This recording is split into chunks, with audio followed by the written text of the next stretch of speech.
Welcome everyone to Comics from the Multiverse, episode 365. Yes, that is right. You could listen from episode one episode per day, and have enough to fill up a whole year.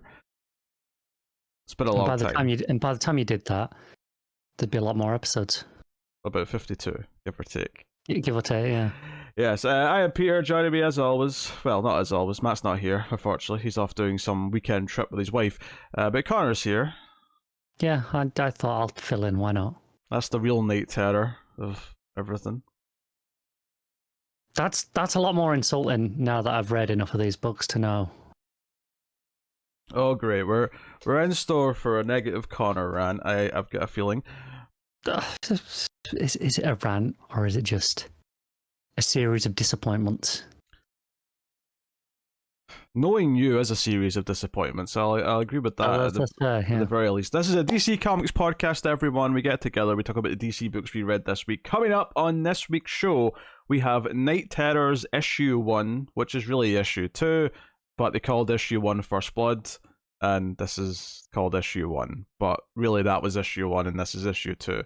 Why they did this, I don't know. It's like they name comics to be more confusing when they don't need to. They shoot themselves in the foot repeatedly with this shit. Anyway, Night Terrors issue 1. We got Night Terrors Green Lantern issue 1, Night Terrors The Flash issue 1, Night Terrors Shazam issue 1, and Night Terrors Zatanna issue 1. Plus World's Finest Teen Titans issue 1, Unstoppable Doom Patrol issue 4, and Danger Street issue 7. Plus Connor's got a Patreon book. He'll be talking about Noctera issue 13. So, that's what's coming up on the show.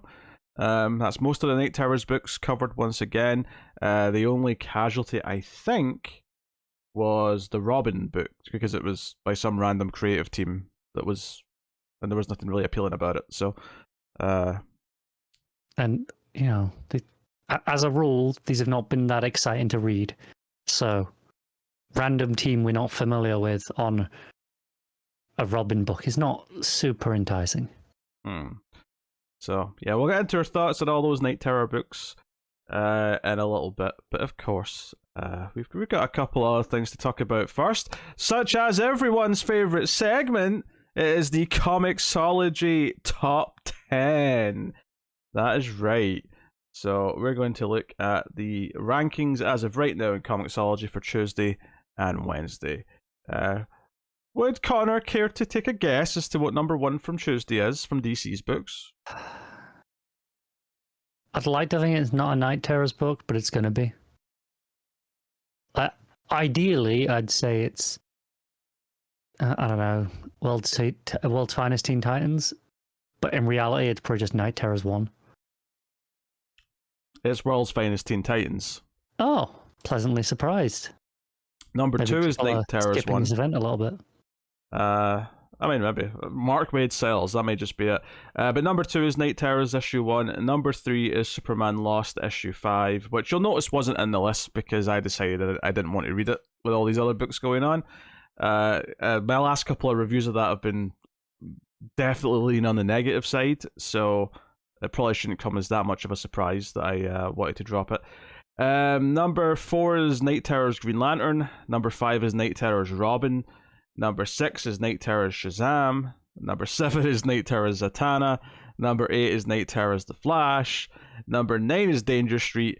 And number 10 is Wildcats, which is a shame because just missing out on the top 10 at number 11 is Unstoppable Doom Patrol, which has been a consistently great book. So it's a shame that that's not quite squeaking in, but... Well, also, it's a Doom Patrol book. It's not like they've ever sold particularally well. Yeah, but come on. It's a better book. I'm not disputing that. I'm saying it's not surprising. No. That's what I was going to say is, but better than Wildcats. Come on, surely. I don't know. I mean, again, quality aside, Wildcats has that early Image Boom name recognition to it that there's a lot of people were reading those books at the time, right? Probably more than ever read a Doom Patrol book. I have never met a single person who's told me they know or care about Wildcats. Yeah, but before the Doom Patrol show, you could probably count the amount of people who said that about Doom Patrol on your fingers. I'd heard about Doom Patrol more, though. Yeah, that's fair. I could have told you who any Wildcats members were, but I could have told you a few Doom Patrol members. Not sure I still can. Drifter. Oh yeah, he's a Wildcat dude. And that one that's going to be on Birds of Prey, whose name I'm forgetting. yeah, point taken. Anywho, so that's DC's. Spirit World coming at number 13.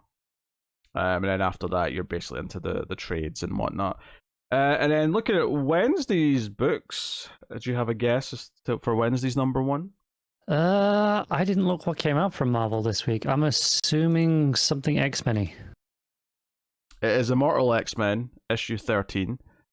Number 2 is X-Force, issue 42. Number 3 is X-Men Days of Future Past. Let me get the full title of this. Days of Future Past, Doomsday, issue 1 of 4. Oh, that sounds exciting. By Mark Guggenheim. Sorry, we're bringing back Days of Future Past by Uncle Googie. Yes, that's exactly what the people want. Number 4 is Fallen Friend, issue 1, which is that's the memorial issue for Miss Marvel, who they definitely didn't already announce her resurrection later in the week. That is true. But that is G. Willow-Wilson notably writing that, so they actually brought her back. It's a whole lot of people. It's like a collection, I'm pretty sure. Yeah, but it's still notable they brought her back when she's been gone from Marvel for a bit. So that's that. Number 5 is Moon Knight issue 25. Number 6 is Amazing Spider-Man. Number 7 is Scarlet Witch. Number 8 is Rogue and Gambit. Number 9 is Darth Vader. And number 10 is Loki. So that's an all Marvel top 10. So relatively boring, all things considered. I like at least one image book or something to sneak in there, just for excitement. Notably, there was a Teenage Mutant Ninja Turtles Stranger Things issue 1 out this week. They're doing a crossover comic, and I mean IDW have crossed Turtles over with just about everything at this point. But that's an interesting one. Yeah, that's it's different. If only because everything else they've crossed over with has been something kind of that time period that Turtles came from. You know, it's been Turtles Power Rangers, Turtles Usagi Stranger Jimbo. Things is set in that time period. Yeah, it's set in that, but it's not from that time period. So it's not from that, but it's evoking that time period quite heavily and relying on it. So yeah, but that's what I'm saying. It's interesting that like this is very different to a lot of its other crossovers. It would be like if they did a crossover with, I don't know, John Wick. No, but see, this is where I disagree. That's completely different. Stranger Things is rooted in 80s nostalgia, and that's, you know, when Turtles started. So it has that inherent link there, at least. I guess that's basically meaningless, though. I don't think it is. But it's a comic book crossover. You could literally cross over with anything from any time period. You could. Of course you could. But I think in terms of with Stranger Things, I having not read it, I assume it plays it being early incarnations of the Turtles. Look, the point was from the start is that it's crossing over with a new property, which is interesting. You arguing that because it's set in the 80s does not change that point. I never said it did. Well, shut up. Anyway, there's your ComiXology top 10. There's a bunch of boring Star Wars books out in like number 15 or something. Oh, that's a trade, actually. Which one? I don't know. It's an epic collection. Tales of the Jedi, something. The epic collections are the ones that are mostly the Dark Horse stuff. Oh well. There's a couple of other Turtles books actually. So there's Turtles, just like it's a 141 or whatever the next issue is. But what's this one? There's another issue. Oh, it's the annual. Okay, they got an annual. So there's a lot of Turtles comics out this week. Interesting. Okay. All right. Well, there you go. There's your ComiXology top 10. As far as news goes, there is a couple of tidbits that are movie side of things for DC, not so much comics specifically. But basically, just a bunch more casting for Superman Legacy. Obviously, we already had Superman and Lois cast. This week, we got a whole host of supporting characters added. which are interesting, but I would also argue a little concerning in some ways. I'll get into that in a second. But the names that have been announced are Nathan Fillion as Guy Gardner for Superman There'll be a Legacy. bit part in this particular movie because that's Fillion roles in most James Gunn movies. I mean, you might be right, but he's already hinted that that's a role that might be popping up a lot, like over several DC movies. I don't doubt that. I think specifically in this movie, it'll be a small part. But anyway, let me finish that. So you got him as Guy Gardner. You have a hot girl played by Isabella Merced, and you've got a Mr. Terrific played by Edie Gathige, or Gathige maybe. I'm not sure how you pronounce his name. Apologies. And then a couple of days later, they also announced Anthony Carrigan as Metamorpho. So I think it may be a slightly bigger role than you're thinking. It's obviously not going to be like, co-lead or anything like that, but I think the fact that they announced all these together does make it feel like there's maybe some sort of team like subplot or something in the background. Because this is a really random batch of characters to throw together, I would say. Which is actually one of my concerns. I as much as it's neat that they're doing these characters, this has given me a lot of flashbacks of a lot of recent movies of announcing, hey, here's a bunch of other superhero characters that were thrown into this. Obviously, The Flash did it in big notable ways, but even something like Black Adam, it's like, hey, we're doing like a half JSA kind of thing.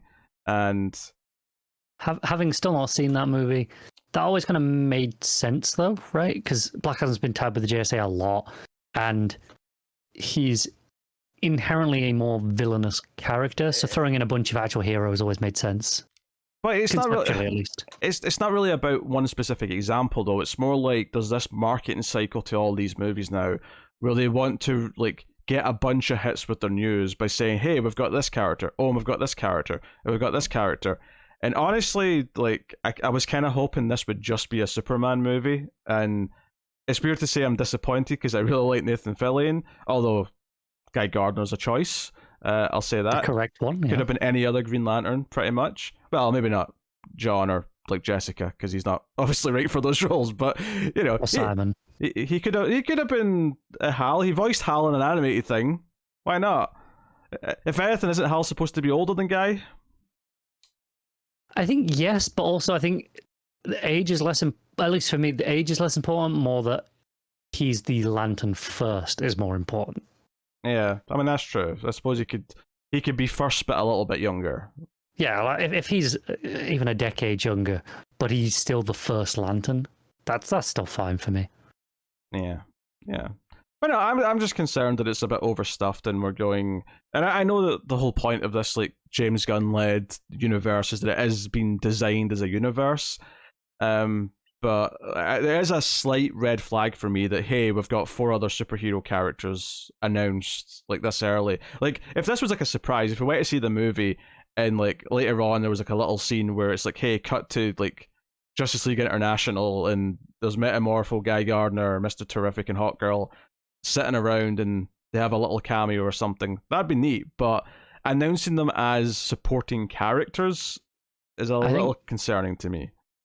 I'm not concerned right now. My assumption is still they're smaller roles than maybe you're thinking. I think, yeah, they've announced them instead of, saving it. I think part of that is some of these are fairly notable actors. It would probably get out, especially as it was supposed to be starting to shoot pretty soon. I think they just assumed, yes. Emphasis on was. Yes, was. I think they assumed it would all probably leak, and they'd rather just control the story themselves. Yeah. I mean, don't get me wrong. It's entirely possible that they're announcing these because they're big roles, but just not specifically for this movie. There'll be practically cameos in this, and then they'll have bigger roles and more crossover stuff down the line, and that's completely fine. It is. I've had too many like movies recently where they're shoving movies full of characters. And both Marvel and DC have been guilty of it recently. And it has become very tiring, and it's like, I mean, even like if you look at the Flash, and it's like they just out of nowhere. Oh, by the way, one of the main characters, this is a Supergirl that's been introduced for the first time, and it kind of reeks of that. early DCEU stuff where it was like we're trying to catch up with Marvel, so we're skipping some steps and just shoving in characters willy-nilly, trying to speed things up. Yeah. So it is raising some red flags for me. Obviously, the approach might be very different, but on the bright side, all the casting seems pretty great. Oh yeah, there's no one there that I don't really know most of them, to be honest. Nathan Fillion's the only one that I really know, but I know Isabella Moore said she was in the she was the lead in that Dora the Explorer movie, which was surprisingly really good. This may shock you, but I have not seen the Dora Explorer movie. Okay, having not seen the newest Indiana Jones movie, but based on what I know of it, and the general reception, probably the best Indiana Jones movie in like 20 years. Okay. So, take that as you may. More like 34 years, but... All right, fine. Well, the last good one came out the year I was born, so it's very easy to just... Okay, fair. do the math in my head, because it's my age. Fair enough. I didn't work it out. I just picked a number off the top of my head that was definitely older than the last two. Look, I'm sorry to tell you this, but, like... Time is moving on, and it's now been 34 years since 1989, okay? I don't want to think about it. Which means you must be like 30, like, already. No, next year. Let's not talk about it. I have to hear about it every goddamn day at work, and I'm quite happy not thinking about it in my week off. Thank you very much. Even today, Paige was like, I don't know what I'm getting for your birthday next week. I'm like, okay, I don't want. She was, yeah, I kind of forgot. I was too busy thinking about what I'm going to do for your 30th. I'm like, no, don't think about that. That doesn't need thinking about. Is she the same year as you, or is she slightly different? She's a year younger than me. Oh, she gets to milk it for a year then. Yeah. Well, she says like 11 months younger. So yeah, she gets 11 months of milking it. You're basically already dead. There's no point in even. Yeah, it feels that way. Maybe just wishful thinking on my part. Anyway, so yeah, like I hope. I mean, more than anything else, I want to see this movie. I want a trailer to come out in a couple of years' time. Right? Well, it'd be a year if they were actually going to shoot soon, but I'm predicting at least a year delay based on... a couple of years, we should have seen the movie already. Yeah. But, because of the actors and writer strike at the same time right now, the actors one especially, because I think the script was already written, which is why they thought they were going to be shooting soon. I suspect at least a year delay to the release date, unless the strike. Along with every other release date, yeah. Oh yeah, it's not just this movie. It's every movie that's got a date for next year. Push them all back by a year, probably, unless this strike is much quicker than we were thinking. But I doubt it. But I want, when the trailer to come out, I want to go, that looks good. It looks like a Superman movie. I want to feel excited because there's very few superhero movies that have made me feel anything in their marketing in quite a while. The last one that I was excited to go see was the Matt Reeves one because it was directed by Matt Reeves. It wasn't the superhero element to it that got me excited. It was, and I ended up really liking that movie. But you have to be careful not to get burned because Man of Steel had a great trailer. And Man of Steel, it was the best part of the movie was the trailer. There's no denying that. But everything else, like I've seen trailers for Blue Beetle, and I'm like, it looks fine. But like, I saw a trailer for that for the first time when I went to see something at the cinema recently. What did I see? I don't remember. But I watched the trailer. I was like, huh, this is a real movie. I guess they're making this. I kind of it just doesn't feel real. The problem is there's so many superhero movies now that while any of them would have felt like an event if they were building up to them, and that's something Marvel capitalized on a lot early days of the MCU, and it was like, okay, Guardians of the Galaxy is this new thing, we're going to build up to it, and we're going to make it feel like a big deal. Now there's so many of them that they kind of almost get lost in this shuffle, and even if you're not feeling the fatigue, which I do think a lot of people are, I definitely am, I think there is this kind of like, lessening of the, like, the more there is of something, inherently less special they all feel. And we're getting to this point now where we're doing characters like Blue Beetle, and it's like, well, you screwed up the Flash. So my trust and excitement levels are a little haywire right now, It was Across the Spider-Verse. That's what I went to see, which was actually a very good superhero movie. Most people seem to agree. I've not seen the new one yet. obviously the first one was very good. I'll get around to it. I've seen enough things for review recently. It is sad. It's sad that Transformers: Rise of the Beast was more enjoyable than Indiana Jones and the Dial of Destiny. I did not want to hear that. Not by a huge amount, but if I was to pick what I liked more, I would say the Saturday morning cartoon vibes of that movie, for as flawed as it is, was more entertaining. So if someone put, gun to your head, you've got to watch one of these movies right now. Transformers. I'm picking Transformers: Rise of the Beast over Dindy. For a start, it's half an hour shorter, so that's right away. Right, well, what that's telling me is when I went to see Spider-Verse, I had a choice between seeing that or Indiana Jones. Like that was the day and the time slot, and the only time I had to work. I was like, right, okay, I can see one of these movies. I'm feeling like I made the right choice. I mean, Indy takes some big swings in the last 20 minutes, but it's very repetitive up until that point. So, it is what it is. Although it's funny that we brought this up again because Matt was getting very upset with me last week for telling him it was mediocre, and he is not hearing that. He thinks it's amazing, and he of course he does. He's refusing to hear any negative opinions on the matter. I'll just not watch it for a year, and then I can watch it and be like, "Yep, it was fine." You may think it's less than fine, to be honest. Oh, well, that's concerning. You may. I don't know. It's. I don't know. It's like there's a couple of interesting things you can tell that the director wanted to try and say about the character, but it's almost hindered by having to be an Indiana Jones movie. It would actually be more interesting if it was just a drama about old man Indiana Jones who doesn't go on an adventure. But no, we have to have him put the hat on. We have to pretend that we can do action scenes still. We have to do all the stuff. I don't know. Yeah, that's a bit concerning. Anywho, so that's a whole thing. But yeah, enjoy talking about movies because they'll stop happening for a while. But probably about the end of the year, they'll dry up and it'll be nothing new for a while. If you want to hear us talk about the actor strike in more detail, go check out the Male Fuzz TV podcast over on Male Fuzz TV, the YouTube channel. So thank you very much. Anyway, there you go. That was the news. There was just Superman casting, and I suspect this type of news is probably going to dry up as well because like with no acting happening, there won't be any casting news. Certainly, with no writers, they won't be developing any new movies for a while. So, we better hope the comic book industry itself has a lot of juicy news because they're unaffected by that. San Diego Comic-Con's kind of having to return to comics because everyone's cancelled because obviously the actors aren't allowed to do promo anymore. No, so everything's been cancelled. They are allowed to go to the convention. They're just not allowed to promote any of their projects. But they have been advised. Why they're usually there. Yeah, they have been advised not to bother going anyway.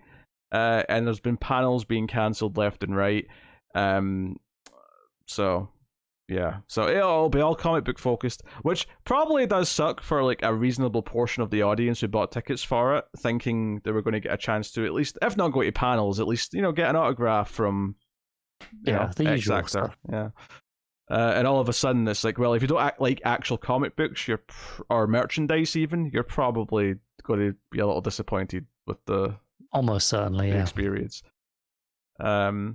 If you like going and buying some comic art, though, I'm sure, like, if anything, you'll have a slightly best year for you in a long time. Probably a quieter crowd a little bit as well. Maybe you'll get a bit more room to breathe and maneuver. So that's something. But there you go. That was the one bit of news.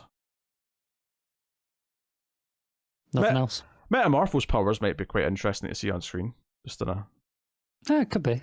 Because he's the only one who's like, because we've seen Green Lanterns in things before, albeit limited in live action, other than that one, bad movie. Other than the entire movie that they had. Yeah, but everyone wants to forget that existed, and quite rightly. I will say this about that movie, in terms of its positive portrayal, I don't think it's a bad looking style for Green Lantern. Like, in terms of just using constructs and. Like the way it works that way, it looks fine for that. Like, sure, effects are probably a bit dated by now, but conceptually, I think, yeah. I hated it'll look more of the same. I hated the suit. I got the logic of making it out of the construct like CG, but I thought it looked bad. That's fair. So I would have just the actual ring slinging, I thought looked fine at the time anyway. If that's what you can give it, that's about all you can give it. Yeah, you gotta just look.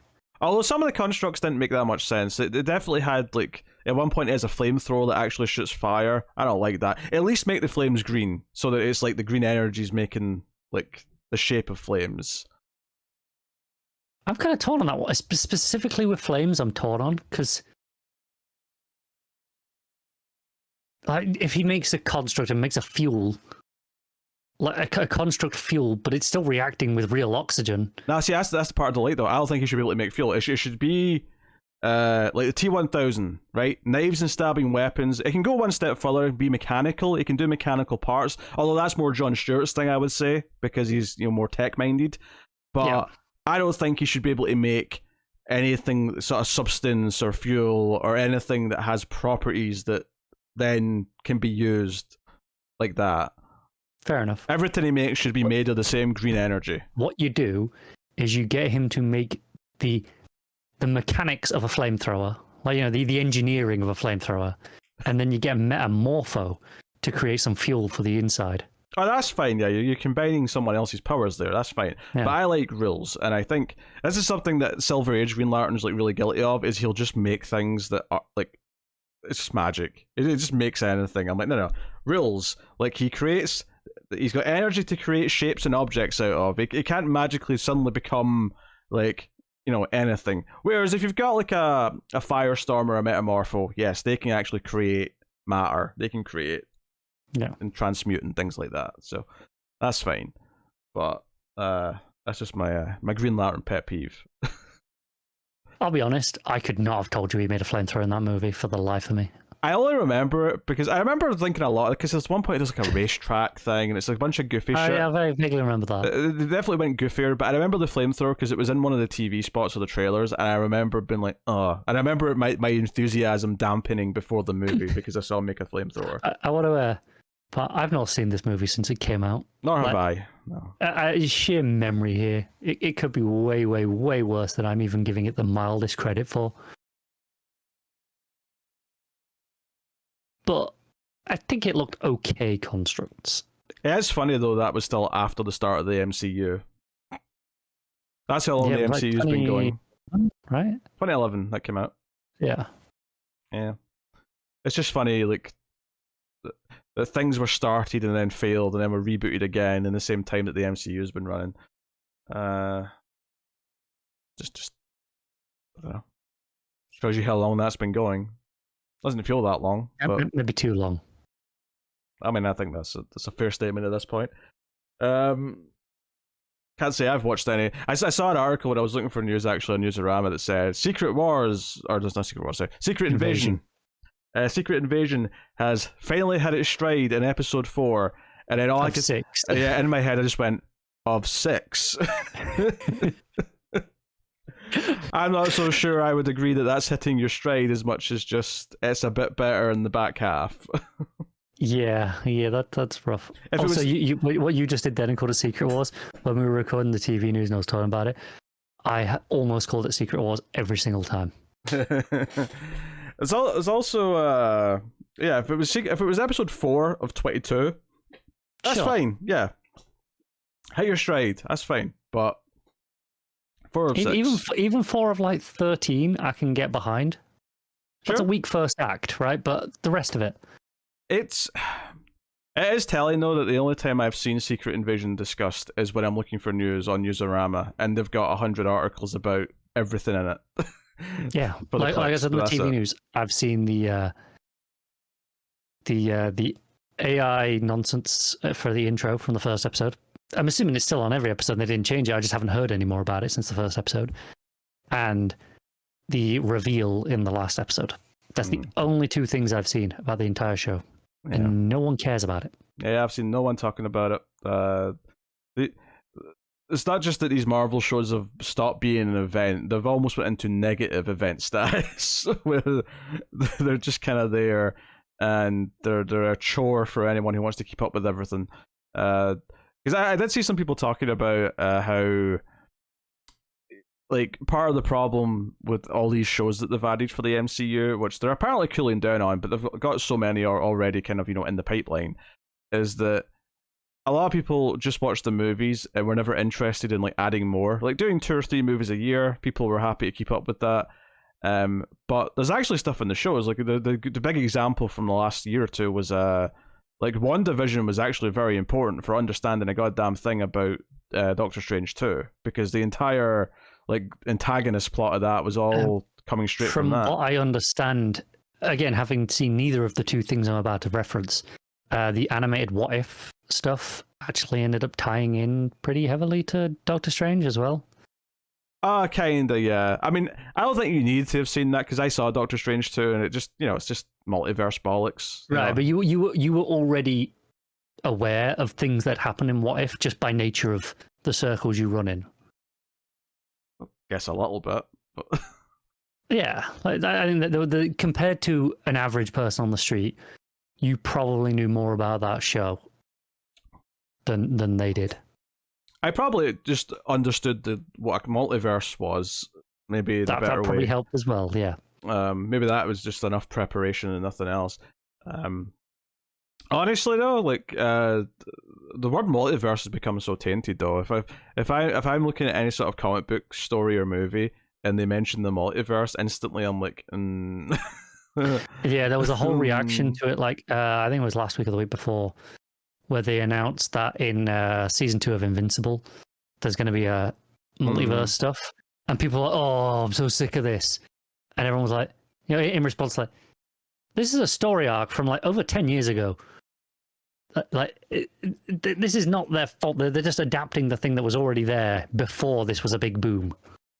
Yeah, it's just very tiring. It's become kind of just an excuse to, like, just throw in anything you want. Like the last Spider-Man movie, we can throw in the other Spider-Man. With the Flash movie, we can have Batman 89 back. We can throw in everything, basically, from what I gather of that movie. And it's just an excuse in a lot of these things to do that. If it's a story, Invincible will not be that. No, because that was a story. It was just written as a multiverse story, self-contained in its own ongoing plot. Much like Everything Everywhere All at Once was a multiverse movie, but that was just the entire idea, was that it was exploring humans by showing different versions of the same character. It was never trying to tie into something else or be a cheap excuse to. I will say the absolute worst parts of Across the Spider-Verse are the 2 or 3 little cameo things they have in there. Like, by far, those are the worst elements, and there's not much of them, and they probably amount to like less than a minute's total screen time in the whole movie. But they couldn't resist. You could take them out, and it'd probably be a better movie. They couldn't resist. They couldn't resist the cheap pop. The cheap pop is what I should say. Maybe it felt like a plop. Yeah, maybe a bit of a plop. All right, let's get into the comics. We'll start with Night Terrors issue 1. Joshua Williamson writing, with Caspar, Wijngaard, and Giuseppe Camuncoli on the art. 2 very different art styles. I definitely did a double take when I changed from one to the other early on in the issue. I thought they were separating them back with like an idea for a bit, and then it kind of just gave up on that. And then there's a third artist as well. Is there always a third artist? Yeah, Stefano and Nessie. Well, just adds to what I was saying then, I guess. Because the first artist I really liked. So it starts off with Deadman sort of doing like a talking to the audience bit, and he's sort of recounting his. I think that's Wijngaard from what I've seen of their stuff before. It's scratchier inks than what I've seen of their work before, but it could be there. I felt like it fit the the nightmare tone, the horror vibe that you might be going for here. It was very moody. It's just his red suit sort of clashing with the dark inky background. I really like that. So yeah, as I said at the start of the show, this is called Night Terrors issue 1, but let's be clear here, this is part 2 of the story. Part 1 was Night Terrors First Blood issue 1, which was last week. Why they didn't just call it issues 1 through 5? Because it worked for Rambo, so why not them? Well, very good. No, For some reason, I think DC have a problem with having an issue 1 be a bigger page count. They feel the need to like name it something else, so it's like a special for a bigger page count before they go to the regular page count. And it's frustrating. You might be onto something there, yeah. Yeah, which is weird because I don't think they need to do that. I think it'd be fine just to have an issue 1 that's 40 pages or whatever that last issue was. Marvel have been doing that for about a decade. Yeah, but for some reason DC are like no, and at the very least, make it an obvious title that makes it clear that it's important. Like call it Night Terror's Prelude, so at least it's like okay, that's obviously leading into. At least I will give them the Alpha and Omega stuff. At least you knew what they were. Yeah, right? Yeah. You got a sense of you get what they are. So that would be the complaint. And you weren't here last week. I mean, me and Matt were like, we actually quite liked the concept of what it was doing, the setting up. We thought Insomnia was a bit lame looking, but the actual idea of him hunting for this secret stone, the Dr. Destiny hid in a nightmare of a hero, and that's why he's plunged everyone to sleep. You know what? Not a bad idea. Like that it seemed to be setting up Deadman as the main character. And I suspect you're about to get very negative, so I will start with my positive, is that I actually quite like this issue. Now, I said this last week, and I'll say it again here. I know that Joshua Williamson's probably going to let me down by the time this is over. I know that, because he's done it a lot to me. But I liked Deadman being the focus. I liked being him trying to figure out what to do. I liked him getting into his backstory so we can connect to him a bit more. And I liked where the issue went. I liked that his plan was to use some leftover Lazarus rain to resurrect the Sandman Wesley Dodds. And the big ending cliffhanger of this issue is zombie Wesley Dodds coming to help, Deadman solve this problem and save the world. All these ideas I'm into. I thought this issue was better paced because it was obviously a regular sized issue. It wasn't as bloated as that first one. We got rid of Insomnia off the page quite early on. The art is very inconsistent, though. I think that's a fair critique. That's why I opened with that, because it really stuck out to me. Because it's not just that it's different; it's that they're very different styles when it switches. But I will say, and this doesn't really go necessarily for all the tie-ins, but the main issue 1, I actually quite enjoyed this week. I think there's potential here, with the slight asterisks that Williamson has let me down as we get into the back half of whatever his story is before. So I'll keep that in mind, but I'm actually feeling quite positive on this particular issue. How are you feeling? Not positive. See, I knew. I'm trying to be diplomatic. Okay, part of it is not just this issue. Part of it is the event as a whole, because it's all well and good saying, oh, this issue is this and that, but it's not in a vacuum, right? They are publishing all of these books and they compound upon each other. Well, so okay, no, I agree and disagree with that. I agree. For any other book you could bring up from this, I would agree. I do think there's a slight difference when you're talking about the main event book versus all the tie-ins, because I do think there's reference in a very specific manner, though. That is what's getting to me. It's the again, like okay, they're compounding on each other. I can almost put that to the side because it is the main book. But like say, this is dealing with Deadpool's history. Not Deadpool. Where the hell did that come from? You filth! Get that Marvel filth out of this podcast. How dare you? Yeah.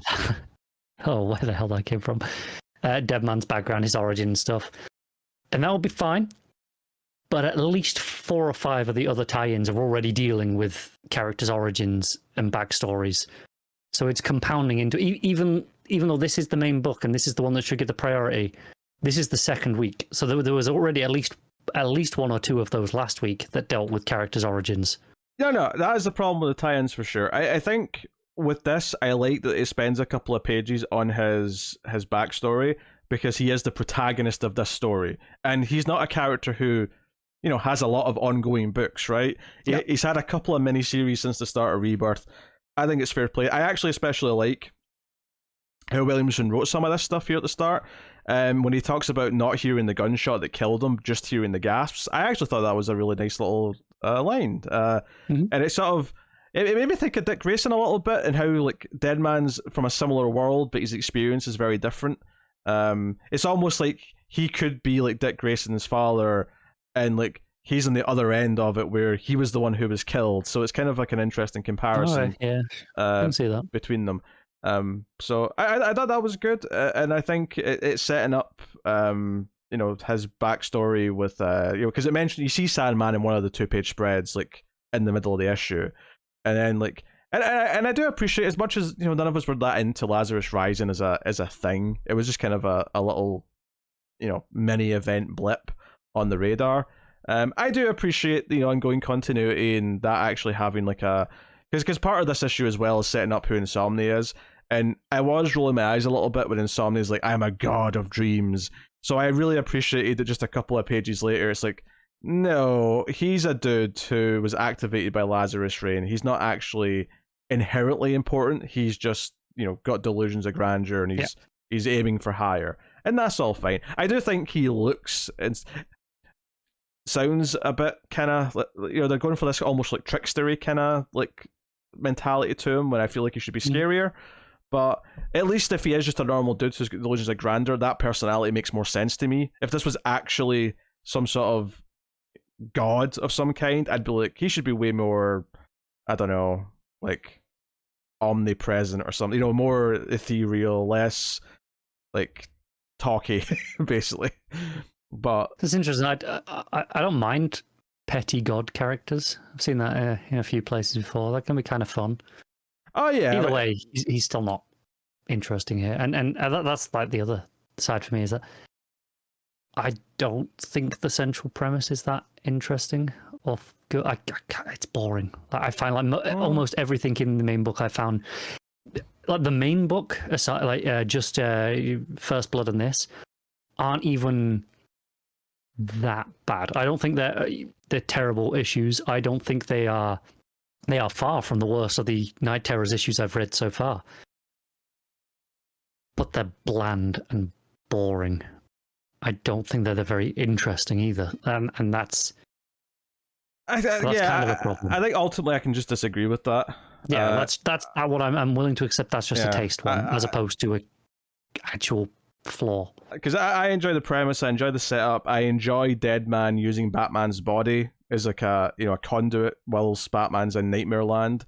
I think that's good fun. Like him, he has these little quips about how, oh shit, like Batman can actually do all this like parkour, because obviously he's a circus act, as a trapeze artist and stuff. Deadman goes to pull off these moves, but of course Batman's actually someone who does all this type of movement anyway, so he's like, oh shit, like this is like one of the first bodies I've ever jumped into who can actually like physically take what I'm going to make it do. So I appreciated those little beats, and I do think the overall story is interesting, and the premise of it is fun to me. It does tease that there's a few heroes that are still awake. You see Red Tornado and Zatanna, who come up in her book that we'll get to later. It sets up the entire world's been knocked out. And I enjoyed the art in the last couple of pages with Wesley Dodd's hand coming out the crypt. You can see the tombstone, the rain. He hands him the gas mask, and then that final page of zombie Dodds, as I'm going to call him. It's a look. Yeah, I'm into it. I had fun with that. I also appreciate how the moons kind of get a face in it. If you look at that page again, there's kind of like a skull quality. Oh yeah, I can see it. Plus the green smoke from the Lazarus juice contrasts nicely with the purple night background. So I think it's worth knowing that I have no problem with any of the art individually. I think fair. Collectively as a whole, it's a bit of a mess in terms artistically, because it is just hodgepodge of 3 different artists thrown together. None of them are bad artists. In fact, I would say individually they're all good artists. Yeah. I mean, my taste leans more to one or the other, but yeah, I don't think any of them are bad. Yeah, I objectively like all of them. It's just, it doesn't really mesh very well as an issue. No, it's kind of strange, because at first I thought they were separating, like, okay, so when it's Deadman like talking in flashbacks, we're going to get this one artist, and then the other artist will be in the present day stuff. But they kind of gave up on that, when it kind of switched halfway through a flashback in the middle, and then obviously by the end there's a third artist introduced. So yeah. Also, I take back what I said about that first couple of pages being Wijngaard. I'm 100% sure now the Wijngaard pages are in the middle. Okay. It's that page with the stone in the center, where you first see Wesley Dodd, Sandman, and the like 2 or 3 pages after that are 100% his stuff. Yeah, I'm hoping I enjoy this. I think Williamson, well, he can disappoint me. I think he has fared better when the stories are a bit shorter and self-contained, so hopefully this works out. I enjoyed his like Ra's al Ghul, death story more than a lot of his other stuff, so maybe this will be more in line with that for me. I do think the premise is fun. I think for me, where this like mini event runs into some problems, and the worry I had as soon as they announced it, is what a lot of the tie-ins could be because of this. Because if you're dealing with nightmares, you can basically just have the characters go into any situation from one page to the next with no reason because it's a nightmare, and will any of them feel that fulfilling on their own? And I think there's a couple this week that do feel interesting / possibly fulfilling on their own, but there's definitely a couple, despite the fact that I think they're well written from I think the writer's voice is good, the dialogue's good, but fundamentally the actual issue just feels like we're just doing this because we have to do a tie-in. That Batman one last week was laughable. I will say this though, that was at least hilarious because it was so crazy. Yeah, obviously you had the pearls again in a way we've never seen before. The giant pearls chasing us down. It's what I feel like every time I get a scene with the pearls. Yeah, but also I appreciated the Chainsaw Man reference in that with the gun demon. So yeah, I think I'm enjoying the main concept of it is, but the idea of going around and having a bunch of tie-ins where we see all the different heroes' individual nightmares, like, is quite tiring because a lot of them might end up feeling the same. And part of the problem with doing a bunch of nightmare stories is that unless you have a good through line and a hook that's actually saying something about the character, it will just feel like a bunch of random events that aren't I think if this was just a 5-issue mini event without all the tie-ins, I still wouldn't love it. I'd still feel how I do with the second issue. Is it's kind of, for me at least, a bit bland, a bit boring, but not offensive, not terrible. But now, with the event as a whole, everything that I like to read is basically stopped to do this instead. I actively kind of loathe it and resent it for existing, almost. Even though it's not just this, it's not this individual book's fault, but collectively, it kind of makes me kind of hate the whole event. Yeah, I mean, obviously, I've always been on the record of not liking that all the regular books have stopped for it, but I am enjoying the main story more than I thought I would. So I have to give some positivity where I can find it in times like these. So yeah, we'll rate this main issue so we can get on to talking about some of the tie-ins. What are you giving Night Terrors issue 1? 5? Yeah, I think I'm going with a hearty 7. I had a good time. I like the concept. The art's very inconsistent, obviously, but I love Sandman being brought into this, and and Wesley Dodds, classic GSA Sandman specifically, not Sandman. Not Dream, yeah. Yeah. Which I will be surprised if we don't see an appearance at some point. Yeah, I could see him popping in at some point. Especially given that the stone in question, the Nightmare Stone, is very tied to his ruby from, it's that first arc of Sandman. It's in that, I think it's like issue 6 or 7. It's very heavily tied to that stuff, so I will be surprised if we don't see an appearance at some point in this event. Yeah, that's the diner issue, right? From Sandman? Yes. Yeah. Okay. Night Terrors Green Lantern issue 1, Jeremy Adams writing with Eduardo Pansica on the art. So this is actually one of the ones that I was referring to earlier, where I think the writing, as far as like dialogue and all that, is fine. This is Jeremy Adams who's doing the current Green Lantern book. It feels like he obviously has a handle on the character.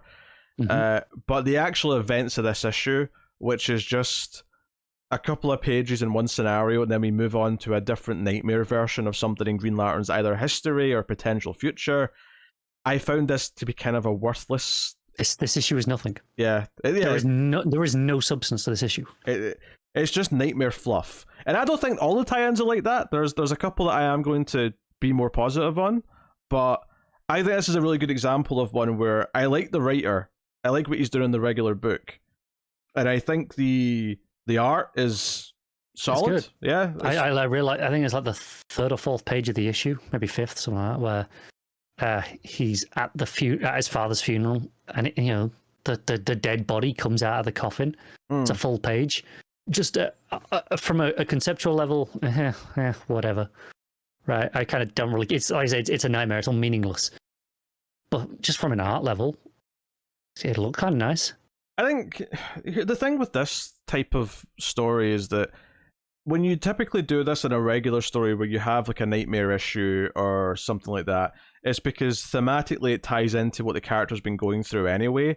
And it's only been 2 issues, admittedly, of this run, but nothing in this feels like it's tapping into something that Jordan's worried about or going through in the main story. That would make it feel a lot more worthwhile. That would make it feel like it's issues like this that make me resent the event for taking away the main book, because it feels like it's just a waste of time for 2 months. It's just fluff. There's no denying that. It's him, seeing this horrible vision of his father coming out of his coffin. Then it goes into Carol being mad at him, which leads to him landing next to Abin Sur. But in this nightmare, Abin Sur is sucking the willpower out of him to fuel himself. Yeah, and it's hard to blame Adam Sur. Like, yes, he wrote this. Oh yeah, I don't blame him at all. It's clearly because he was told you have to write something, and he had nothing for this because he had a story mapped out. He'd obviously pitched his story. They'd approved it. He'd started work on it, and then they went, "Oh, by the way, 2 issues of Nightmare Fuel, please." And he went, "Oh, wait, what?" Yeah, the only minorly interesting thing that kind of happened in this, just from a meaning behind it kind of way, is that when Abin Sur is sucking energy from him via the ring that Hal's now wearing, is that Hal cuts off his finger to get rid of the ring. And I thought, okay, at least I can see this idea that there's a deep fear in Hal that the ring in a way has kind of ruined his life, and that it has sucked everything away from his life. There is a little bit of meaning there that you can glean from it. I can see what he's going for. You can, but then literally the very next page, he's just got the ring and he's talking to the Guardians. Yeah, and it's yeah, just yeah. Another scene all over again. That was the thing. And honestly, seeing Hal next to the crashed Abin Sur again, it's not kind of like the Pearls. It's not quite at Pearl's level yet, but it's verging on that. The amount of times we have seen that moment of Abin Sur sitting in that crash ship is getting a little on the comical side. So, I'm not going to say I instantly hate your book if you put in that scene or a callback to it, but tread lightly. Yeah, and it's at the end. It's his greatest nightmare. Next time Parallax, and I'm almost like, okay, maybe there's something to do in that next issue because Parallax is a very personal fear for him, right? He has that history. But then I saw how this issue tapped into all of Hal Jordan's history so far, and I'm not excited. Yeah, the cliffhanger was a bit of a dud for me here, just because, this entire scenario at the end where he's in Onoa, he's with the Guardians and Kilowog and stuff, and then obviously, Parallax is coming out of the battery, and that's the cliffhanger. I'm like, we just cut to this random scene after other scenes that didn't connect to it. I don't feel any through line that makes me excited for where this is going. So, like we said, I don't blame Jeremy Adams here at all for this issue. I think he was told to do nightmare stuff for 2 issues.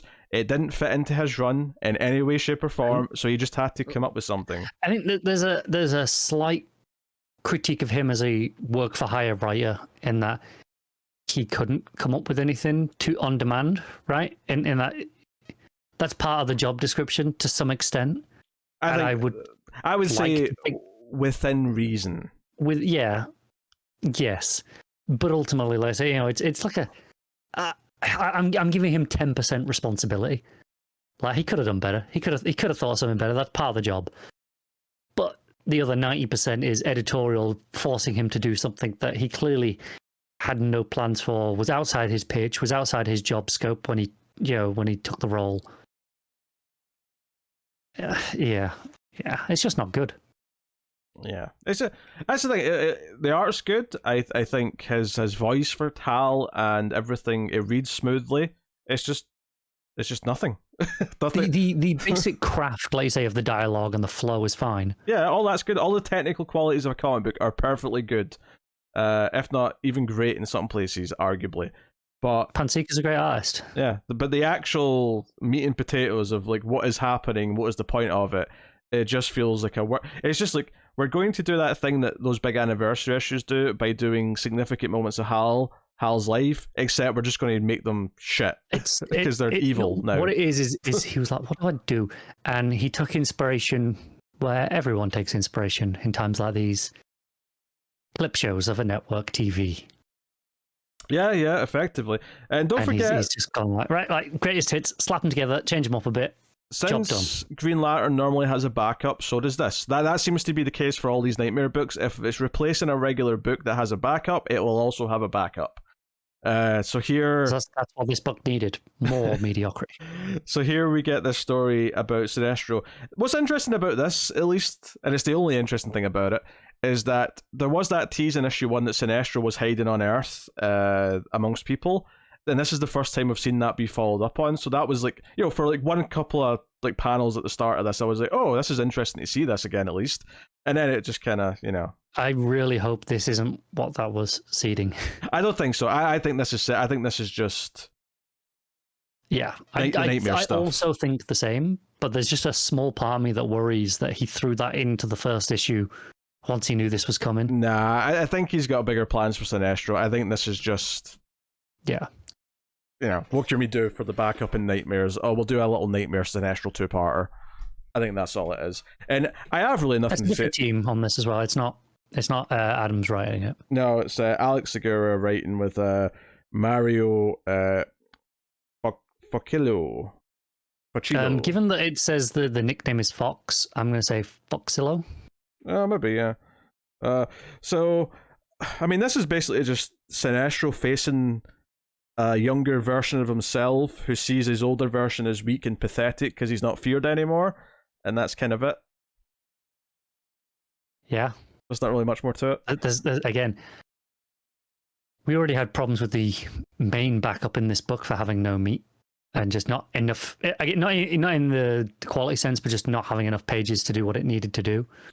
This is more of the same, except now it's something we're also not interested in even more because it's just more Nightmare stuff. Yeah.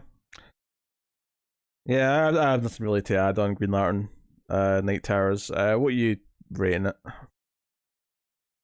This is going to sound particularly harsh, given that it's the sheer writing and art is still fine. But I think it's a 3 out of 10. I think it's just a waste of everyone's time. And if you buy this, you wasted your money. I'm sorry. It is a bit harsh. I think the raw craft does get you a bit higher than a 3. I'm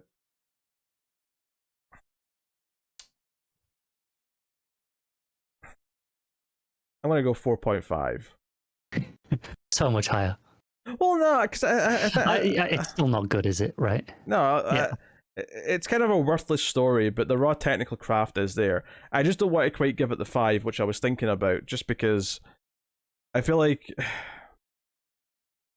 I still have to send a message, right? To quote the Joker, it's about sending a message. Yeah. Because all good life decisions come from deciding to quote the Joker at any given point. All right, Night Terrors Shazam issue 1, Mark Waid writing with Roger Cruz on art. So this does suffer from some of the same things as Green Lantern. I do think it's a bit better though, in a couple of key ways.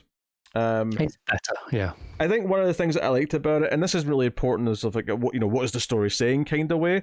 But I do think this uses the idea of dream logic in a more intriguing way. There's a moment in this where, this is an example, where Mary's talking to the foster parents about going somewhere. I think she's got an appointment with a sleep doctor, and they say, "Oh, let's go get a cab." And the cab is like, it's like a yellow taxi, but it's limo length, right? So it's just like a weird detail. And then Mary says, "Why don't we just take the car?" And one of the parents just responds with, "Well, this way we can soak our feet." And that, as stupid as that sounds, that the way they say that as if that's just an accepted thing when it's not, is the most realistic dream thing in any of these books this week. Because that's what happens when you're dreaming, is that there'll be something someone says in the dream that you take as fact, even though deep down you know it's absurdly wrong. And then they go into the taxi cab and there's just like I think even just slightly before that, because it actually starts the sequence as if she's awake. Like it plays like it's a normal day. It's basically doing your Nightmare on Elm Street thing where she thinks she's woken up. Although it tells us immediately because they're like, "Oh, it's your favorite breakfast," and it's all like centipedes and stuff. Yeah. So it's clear that she's still dreaming. I do love the idea, though. This is the thing. It still suffers from some of the overall problems with these Night Terrors books, but I think there's more fun ideas in this. Specifically, this idea that she's asleep and she's in her dreams saying Shazam. And she says it enough that in the real world, and it turns out not to be the real world, but I love this concept that she kind of mouths it like sleep talking, and she actually transforms into, Mary Marvel Shazam on the couch. It's presumably a subconscious trying to wake her up. Yeah. And I also love the tease that's the wisdom part of her powers that are kind of like, hey, this isn't right. Like, we know something's not right here. So I thought this at least felt like it was... Whereas Green Lantern, like, he was never aware it was a nightmare. There was no hints to him that something strange was going on and he was trying to figure it out. I think at least here with Mary, there's these little hints that there is something wrong and that the wisdom of the powers is trying to, like, help her along to, like, figure it out. And I thought that was conceptually quite a good idea. Ultimately, does the story... Like, it still has some bits that I'm not as fond of, like Billy in a Black Adam looking outfit was a bit weird. This is one of the elements I like more. Oh, really? The issue. It's the idea. If this is Mary's nightmare, it's, well, what if Billy was essentially Black Adam? Like, what if he kind of fell to the dark side? But also the idea that he might take the power back, because eventually she's, in the dream she's saying Shazam and it's not working because he's like, that's my magic word. Like, you can't use that anymore. Because he's the one that's worthy and not her, right? Yeah. I think that I still don't think it's a great issue. I think this is one of the better ones by far. Yeah, I think it uses the dream logic it's still like a way to jump around scenes, because it gets to the end of the sequence in the taxi, and there's like she saves it off a cliff. It's normal length now at this point, but she saves it from falling off a cliff. And they're like, oh, well, we've got to take you to your appointment. And she's like, never mind, I'm already here. It's still dream logic, but it uses it in a more coherent way for a story, I would say, as opposed to just cutting every scene. And there's even that page where it implies that this whole Shazamming in her sleep's happening every day. And it's like, Monday, Tuesday, Wednesday. I think this one has a lot more little fun ideas, and it's trying to use the boundaries of what this is supposed to fit into in an interesting way to actually say something about the character. And I think part of what's helping it as well is that Waid chose to do this with Mary instead of Billy and say, you know what, the main book's about Billy right now, so I'm going to use this as a chance to tell a little story about Mary's fears. And it feels that we're actually learning something, basically new about Mary. Like, these fears are kind of interesting because we don't really talk about them that much, and maybe I'm sure there is some old issues somewhere that maybe tap into this, but this doesn't feel like retread ground that we go over all the time. So seeing that Mary's a little scared that, one day Billy could just take the powers back and she won't feel as important anymore, is an interesting concept, and it adds something to her character. It feels like it's expanding the character it's talking about. So I think that just that choice of saying, no, Mary's going to be the main character of these two issues instead of Billy, so that I'm saying something about another one of the family members before maybe she becomes more prominent later on in his run, or whatever the plan is. But either way, I think that was a smart choice. So she goes to the place for the appointment, and sure enough, evil Billy's there and ties her to a thing. And then the other thing I liked about this issue is how shockingly kind of dark it gets at the end. So evil Billy in the Black Adam outfit has Mary tied to a table or whatever, and he brings in Freddy, and he kneels down next to Freddy and says Shazam, and Freddy gets struck by lightning and looks like he gets set on fire until he's just a pile of bones. And then he brings in, Eugene, he brings in the others, and one by one, seemingly just strikes them with lightning by saying Shazam. And it's this torturous thing. Mary's watching her family members all be murdered by Billy, which again could tap into the fear of like, maybe one day this power is going to like consume them all, and like she has to protect them all, so she feels that she's responsible for protecting them. This issue, more than most, is really heavily dependent on its second issue actually delivering on some of these things it's tapping into. Because we're reading into this saying, oh, it's touching on maybe this fear and that fear. I think if the second issue kind of just brushes it under and becomes an action sequence. Oh yeah, that would be a disappointment. That really kind of takes this back down. I think right now I'm feeling quite positive that it won't just do that, just because I feel like these things aren't just like one little moment we're reading into. I think he sets some of these things up earlier on and then expands upon them by the end. So even if issue 2 is maybe a bit more action focused, these feel like ideas that he's intentionally trying to make us think about, rather than just it's just fodder for whatever we're doing next. I agree. I think just to compare this to some of the other books, this is where I said on Green Lantern, I said I didn't blame Adams entirely, but he held like some blame because it's his job as a writer for hire to kind of come up with something. I think this is where Waid is showing his experience in the industry, and he's told you've got to do this, and he's like, all right, fine. Like I said, I knocked something out. I think picking Mary as the main character of this was a big help, because it's letting him explore a character that he's not as looking at in the main book right now. And maybe obviously it maybe get a bit old if every book did that, but maybe that would have helped Green Lantern. Maybe if it was Carol's fears instead of Hal's for a bit, or something, or maybe even just make Sinestro the main story and do a Sinestro fear thing and explore what he's up to. And especially as Sinestro and Fear are so inherently tied, and I mean, even Green Lantern, like Hal and Fear, they're so intrinsically tied, and they have been for decades. That feels like a wasted opportunity. This one, I think it's Waid just showing his experience and in the field, and just knowing that when he's got to churn out a 2-issue story, he can do that on command and it still be passable compared to maybe some other writers. Yeah. And obviously, yes, Sinestro did get the backup in Green Lantern, but if it had gotten the full book to actually explore and tell a proper story out of it, it might have actually said something meaningful. Yeah. So, no.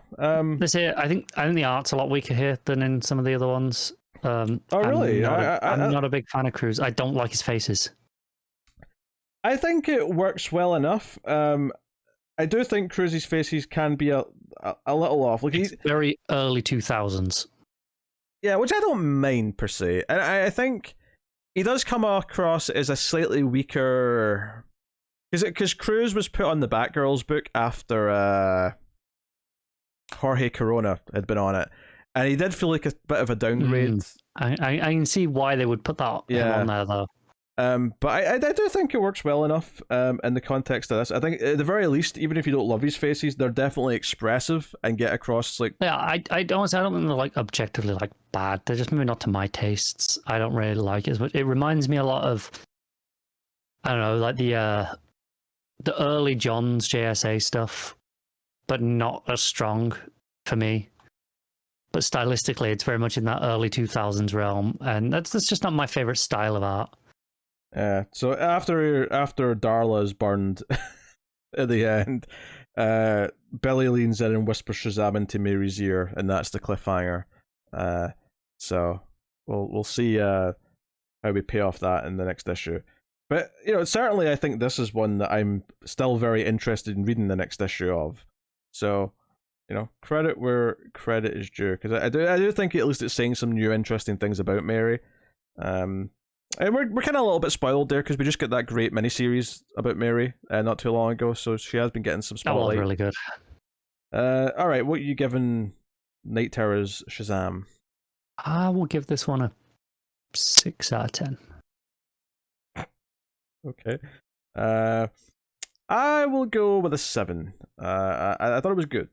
So it still has some sort of bits that I think the second issue, I think, could really bring it all together and make it feel like it really had something to say.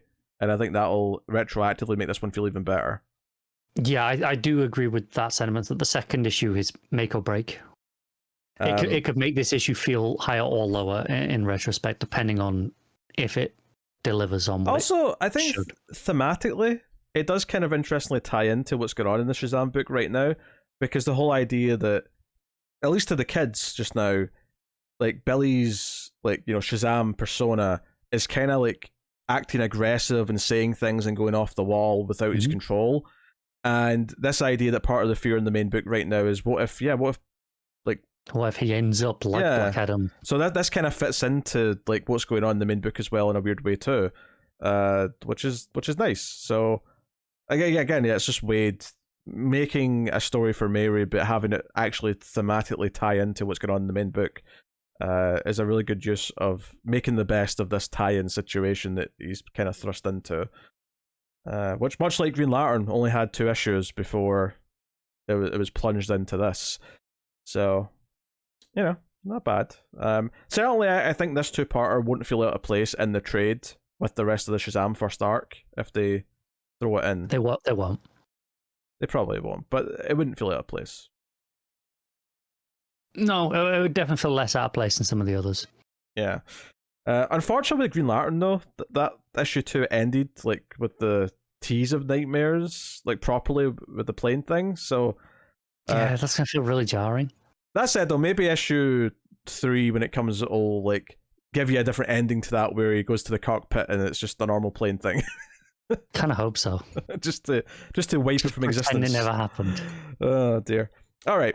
Night Terror's Zatanna issue 1. Dennis Culver writing with David Baldeón on art. So this one's interesting to me because this is not a nightmare issue. It's characters who are awake in the real world whilst everyone else is asleep issue.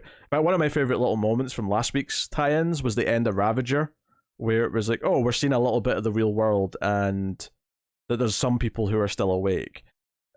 This here, Zatanna's still awake and she's fighting off these new villains that are introduced, these night monster. I don't know what they are, yeah. I don't know what they are. Which is maybe one of the weaker elements, is that these villains just kind of feel conjured out of nowhere for the sake of having villains. But the idea of her calling upon someone who's awake and it being Robot Man, which makes sense because he's a robot, so you wouldn't have, went to sleep with everyone else. To sleep, yeah. I like that part of it. And there's 2 characters who don't have much of a camaraderie or much of a history with each other. Zatanna's got a limited exposure to the Doom Patrol, and it's not a positive one.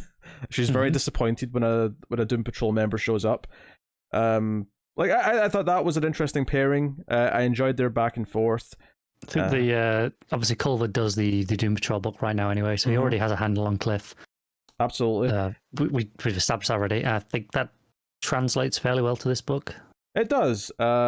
And then, it might vary depending on taste, but I actually quite enjoyed the art in this. It's definitely got a very cartoony style, but it's very expressive. It is. I think the only thing I've seen Baldeón before, I think he's primarily a Marvel artist, and from my memory, he did that Gambit and Rogue book that we enjoyed at one time. I think that was him. Okay, that's kind of interesting. I really like the some of the layouts though that he does here. There's the page when they're in the labyrinth or the maze. Yeah, and it uses like some of the passageways as the panels, but the whole page is the maze. I think that's just ignore all the writing on it and just the art. I think is a phenomenal page in the way that's structured. Yeah, they're fighting these villains. They go into a secret passageway that leads to a maze, which leads to the magic safe room that they're trying to get to. Along the way, though, the nightmares start to show up around them. So basically, it conjures as dead people from their past that are trying to, mess with them and make them sort of lose sight of what they're doing. Their ultimate way to fight this is that they basically swap who they're fighting. So Zatanna fights Cliff's, family members like Dorothy and things like that, and vice versa. The big one being Zatara. Zombie Zatara shows up and starts telling her that she's, a disappointment, that she's not good at anything, so on, so on. But I think I definitely enjoyed this issue. because I like the camaraderie between the two characters, which was nice, and also because it was set in the real world and not in a nightmare, it felt like it was like more of a proper tie-in book, you know. Which is to say, it's got a ceiling. Don't get me wrong; it's not like an amazing story, but it's a more interesting and like relevant slice of what's going on, because it's like, oh no, these are characters in the real world who are trying to deal with this crisis that's happening, as opposed to just going through a series of their greatest hits in nightmare form. Yeah, I think this is one of the best tie-ins so far, and I don't know how much of that is it's actually better written, or how much of that is just it breaks the format and it feels refreshing in comparison to the rest of them. Well, I mean, I think the voices for the characters are great. We kind of said that because Culver's already writing Doom Patrol. But he is Zatanna sounds good as well. Yeah, but I also really like the art. So I think like it's got all the building blocks of a solid issue. It really just kind of depends on if you care about the event at all. Do you care about what's going on in the rest of the world with character? I do think it's interesting though, having like a really limited amount of like C-list characters who are awake, whilst everyone else, whilst the Justice League and the Titans are all asleep, facing their nightmares. It is kind of interesting to have Deadman, Zatanna, Robot Man being the ones kind of try to keep the world in line whilst all this is going on. Obviously, the end of the issue is that these night demon dudes infect Robot Man and he becomes a villain for issue 2. I like the design. He's the Rustbringer now. Yeah, apparently. I like the design of what they've done to him. Not necessarily as a Robot Man design, but as this kind of weird villainous thing, and it's taken his base form and just added stereotypical villain, just shoulder spikes and stuff. Yeah, I did like as this started to infect him, he said it hurt. And at that end, if you know Robot Man, and if you've ever read any Doom Patrol, you'll know that he never feels pain. So it actually felt kind of important that he's like, this hurts. Yeah, you know, it felt like that landed for me. So I appreciated that. So yeah, as far as tie-ins go, this did end up being one of the better ones. It's, you know, I guess it's called Zatanna because obviously issue 2's got, you know, Robot Man's going to be more of an antagonist. But I was thinking as I was reading this, especially seeing the cover and seeing Robot Man with Zatanna. I mean, I'm not sure you'd want to call it Night Terror's Zatanna and Robot Man, but I did almost wonder, like, is this because it's the writer of Doom Patrol, is this technically just going to be Night Terror's Doom Patrol guest starring Zatanna? At least half of the reason as to why it's not is because they didn't want to stop the Doom Patrol book. Yeah, I think that's fair. Just because that's a mini with its own pacing, they don't want to just interrupt that. And like I say, it's very clear that, you know, going into issue 2 of this, that Zatanna is the main character and is going to be the one who's trying to fix things. So, yeah, you know, it seems fair. But it's just from the cover and like the equal focus up until the end of the issue, you'd kind of feel like, oh, this is equally just Robot Man's book as well.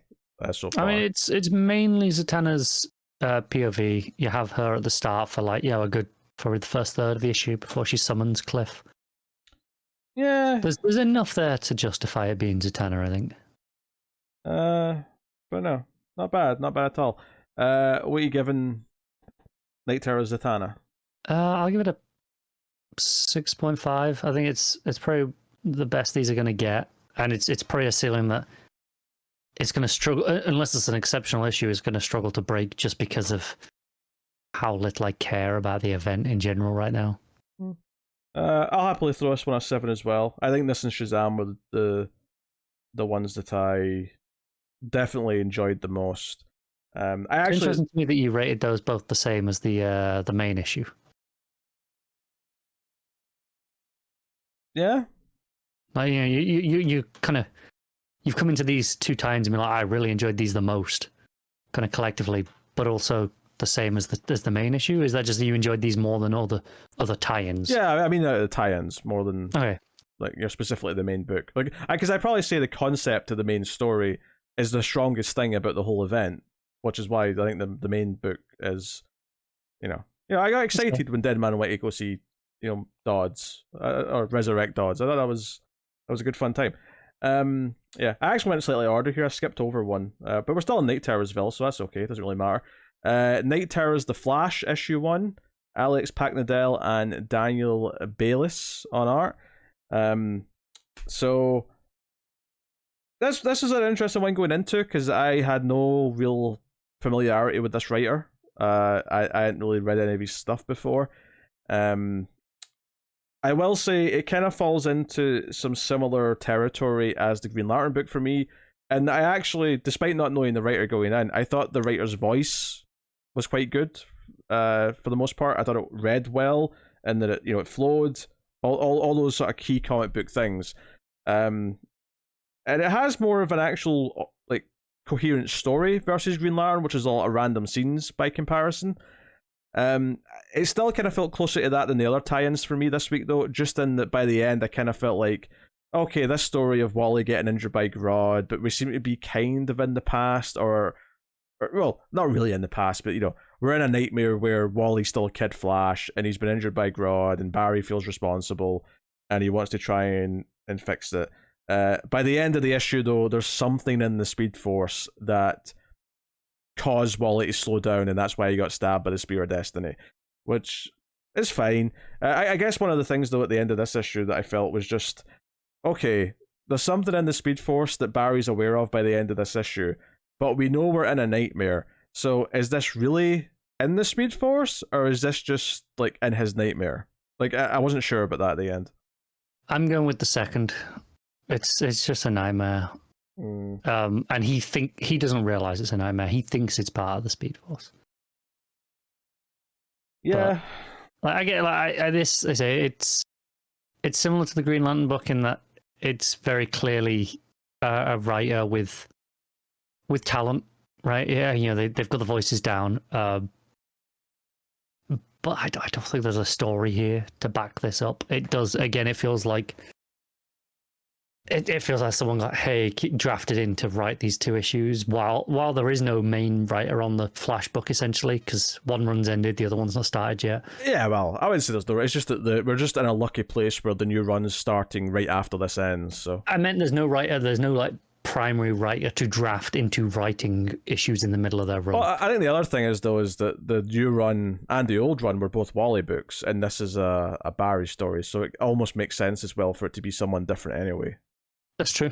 Yeah. Yeah. Obviously, he goes up to the watchtower at one point, and there's like a sort of burned like Hal there who's had better days.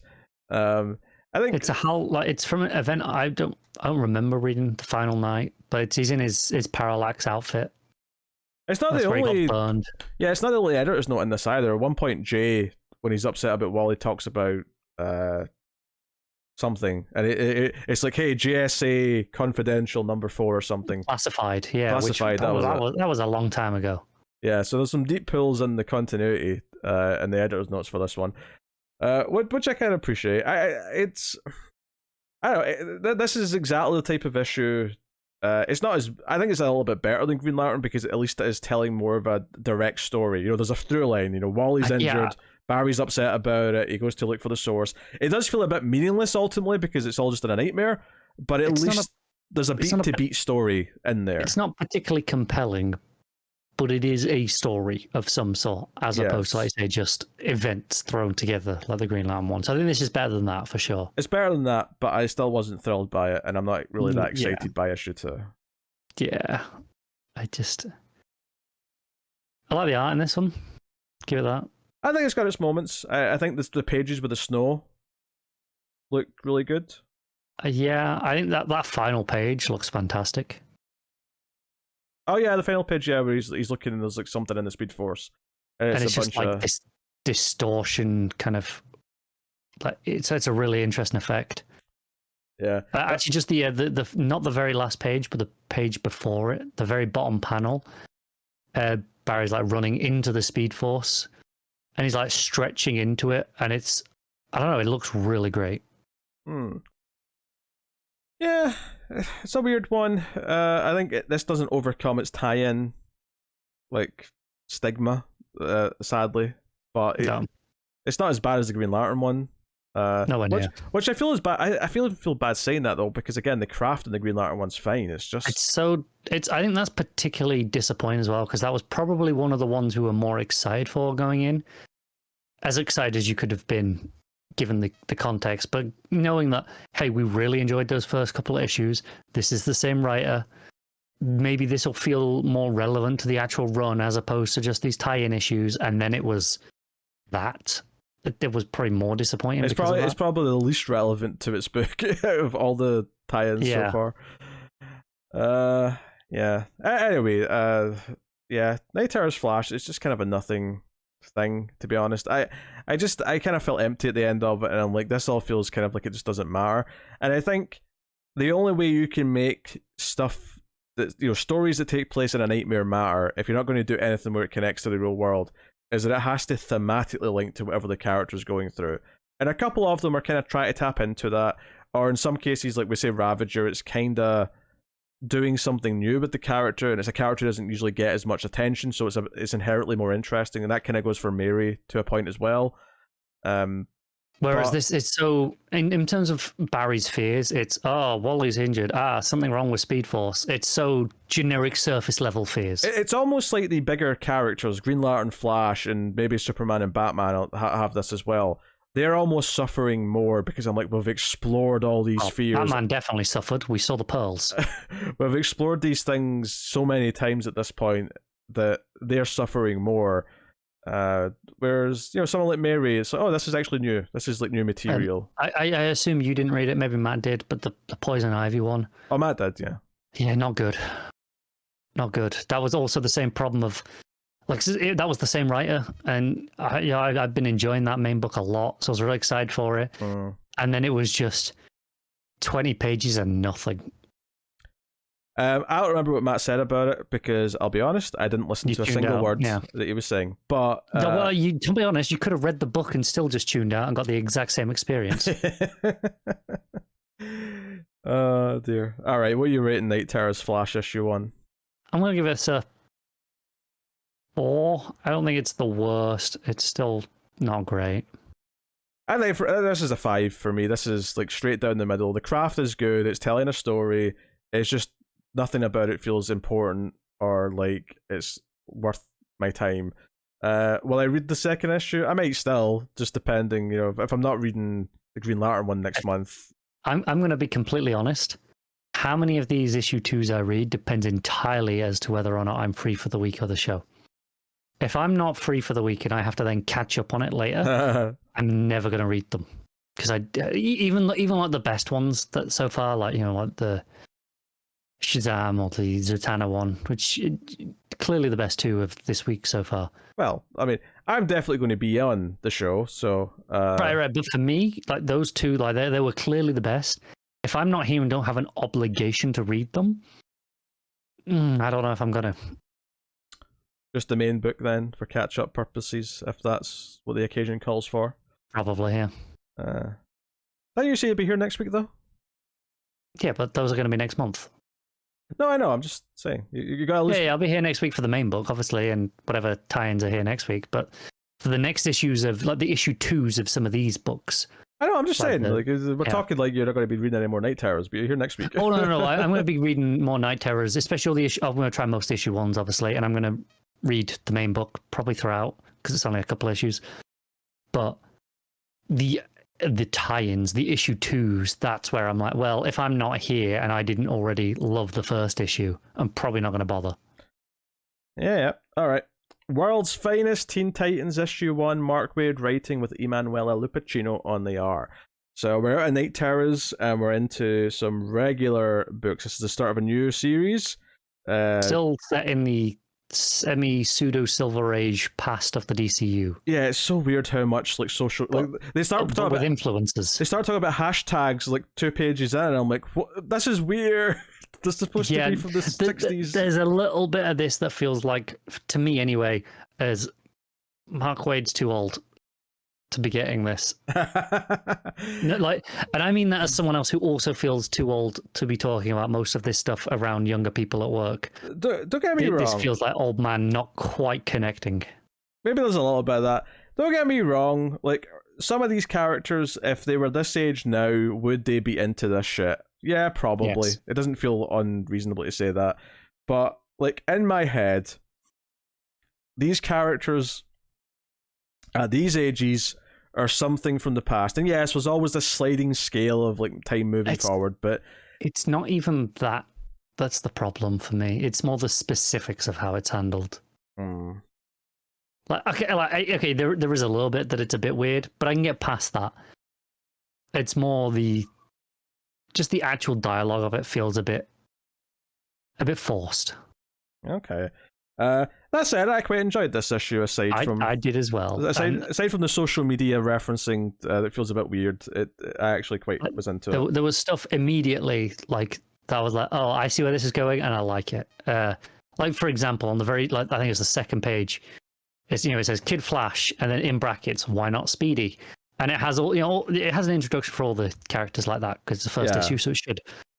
But as soon as it said why not Speedy, I was like, oh, I know exactly where this joke is going to go, and I'm here for it. And then it was like 3 or 4 pages later where it introduces Roy, and it says, Roy, Speedy, and it just puts brackets. That's why. Yeah. I'm here for it. Yeah, it introduces that Donna and Aqualad are in a relationship of some kind. Bumblebee's the tech one. And they're just, they're at the end of this fight. It's just a simple monster fight. And then Robin's getting a little annoyed that Roy is, he's recorded everything on his phone. He's live streaming it. He's live streaming it, yeah. And there's actually some smart story. This is the thing, Mark Waid's experience we were talking about during the Night Terrors book. There's little things here that are really good where there's a section in the middle here after that opening where it cuts around all the characters talking to their mentors, right? So you got Wally talking to Barry, you got Donna talking to Diana, so on and so on, right? And it does this. There's 2 really smart touches it does here. One is that earlier on when they were all together, Roy was basically saying, I'm rich, I don't need to get jealous, me and Oliver are tight, and he brags a little bit about how good and Oliver him are and how he's trained from his archery and all that. And then during this thing where it's cutting around them all and it goes back and forth a little bit, you see what looks like Roy talking to Wijngaard. I was really glad that this went the way it did, because the very first panel where it had them talking, you just it's like the back of Oliver's head. It's like this, like a hood. I'm like, this is really weirdly framed. I'm like, what? This doesn't feel like what's going. Like it stood out to me immediately. But it's intentional because then it turns out that he's not talking to Oliver, and the sad part of this is that Oliver has no time for him, so he's pretending to talk to Oliver. In character. Yeah. So it pays off because it's set up that he was bragging about how good his relationship was with Oliver earlier. So that was a really smart little touch. And then the other thing that was really good here is, when it cuts to Batman and Robin, we don't know exactly what they're talking about, but Batman is just saying no to him, and he doesn't trust the Teen Titans. It turns out later what he's saying no to is Robin revealing who he is to the rest of them. And that is like one of the main, points of this issue, is that Robin's getting frustrated as a leader because they're not taking things as seriously. Some of them are starting to like showboat. And when the fight breaks out, they're like, this is Wally, this is Roy, this is, whoever. But we don't know who you are. And they really throw it in his face that, he's still a secret to them, and that maybe they can't trust him because of that. So, and this is, there's a big fight where the art's quite good, where they're fighting Separate Man. And that's all, fun stuff. But, honestly, this conflict between them, and it's a very early Teen Titans conflict. This is the early days where they've been teamed for a little bit, but not too long. And Robin's not told them that he's Dick Grayson yet. Yeah, I assume this was a thing in a lot of the early Teen Titans comics. I don't really remember it. I suspect it probably was, yeah. I remember it. I mean, to be relevant-ish, it was a big thing in Young Justice, the TV show. Maybe it's something that's been retroactively put in over time because of the further established Batman's attitude to things and Robin's. Yeah, that's what I say. I'm not sure if it was necessarily a thing at the time, but it definitely feels completely in character now and something that we've seen before. Obviously, that doesn't mean that it still makes sense to be here right now, but it definitely doesn't feel like a brand new idea. Yeah. And it's almost like, in a weird way, Robin's kind of channeling Batman a little bit with his controlling nature. And that's maybe going to be an interesting thing for him to deal with as he realizes, wait, I'm being kind of a dick like Batman and how I talk to all my friends here. But he's also been hindered by Batman because Batman's saying, no, you're not allowed to tell them who you are. So I thought, like right away, this like introduced all the characters, introduced some of the key relationships between them. It gave you enough of each of them where, like, yeah, okay, we've got Roy's kind of like relationship with Ollie that might come up, and that's why he's kind of the way he is. It sets up that two of them might be in kind of a relationship. It gives you a little bit of all of them, but this central conflict of Robin being a bit too Batman-y around them and getting pissed off at them is like, okay, you've set up a conflict to resolve, something that's going to bring them closer together by the time they get over this. Like, there's a story here right away. I don't feel like it's just introducing characters for the sake of having fluffy adventures. It's like, no, there's a story that we're already starting, and that's cool. And then the last page, of course, it still has as well, though, on that note, it's still alongside establishing that, it still feels like that Silver Age fun vibe that we kind of established in the main World's Finest book. Yeah, all the villains feel they fit that mold. It's very bright and colourful, the art, Lupacchino. So obviously Mora is killing it on the main book, but I don't think he is the best Silver Agey artist. In terms of emulating that style, or at least the feel of that style, the best of that right now still has to be Doc Shaner. Doc Shaner's unmatched. I think Lupacchino is making a case to be the second best at that in this book. Like, she is doing a phenomenal job. Yeah, and obviously it's a very colourful team. There's a lot of colours in their costumes, so when they're all standing next to each other, there's a lot of yellows, reds, greens, that kind of thing. And it is important to note that it is not like emulating the exact style of Silver Age art. This is a lot more detailed for the most part. No, It's emulating the feel. Yeah, but Robin's not got the pixie shorts for a start, so they're definitely going for like a modern revision of that Silver Age look, which is fine, which is totally fine. The final page does tease a villain for the series. Basically, there's some mysterious villain in shadows who's recruiting potential superpowered people. So you've got this young henchman who's like, yeah, I worked for Two-Face for a bit. I'm a little bit lucky, right? I can't win the lottery, but I'm a little bit lucky. And shit domino. Yeah, and basically whoever this is, maybe it's evil Billy Batson based on what happens here.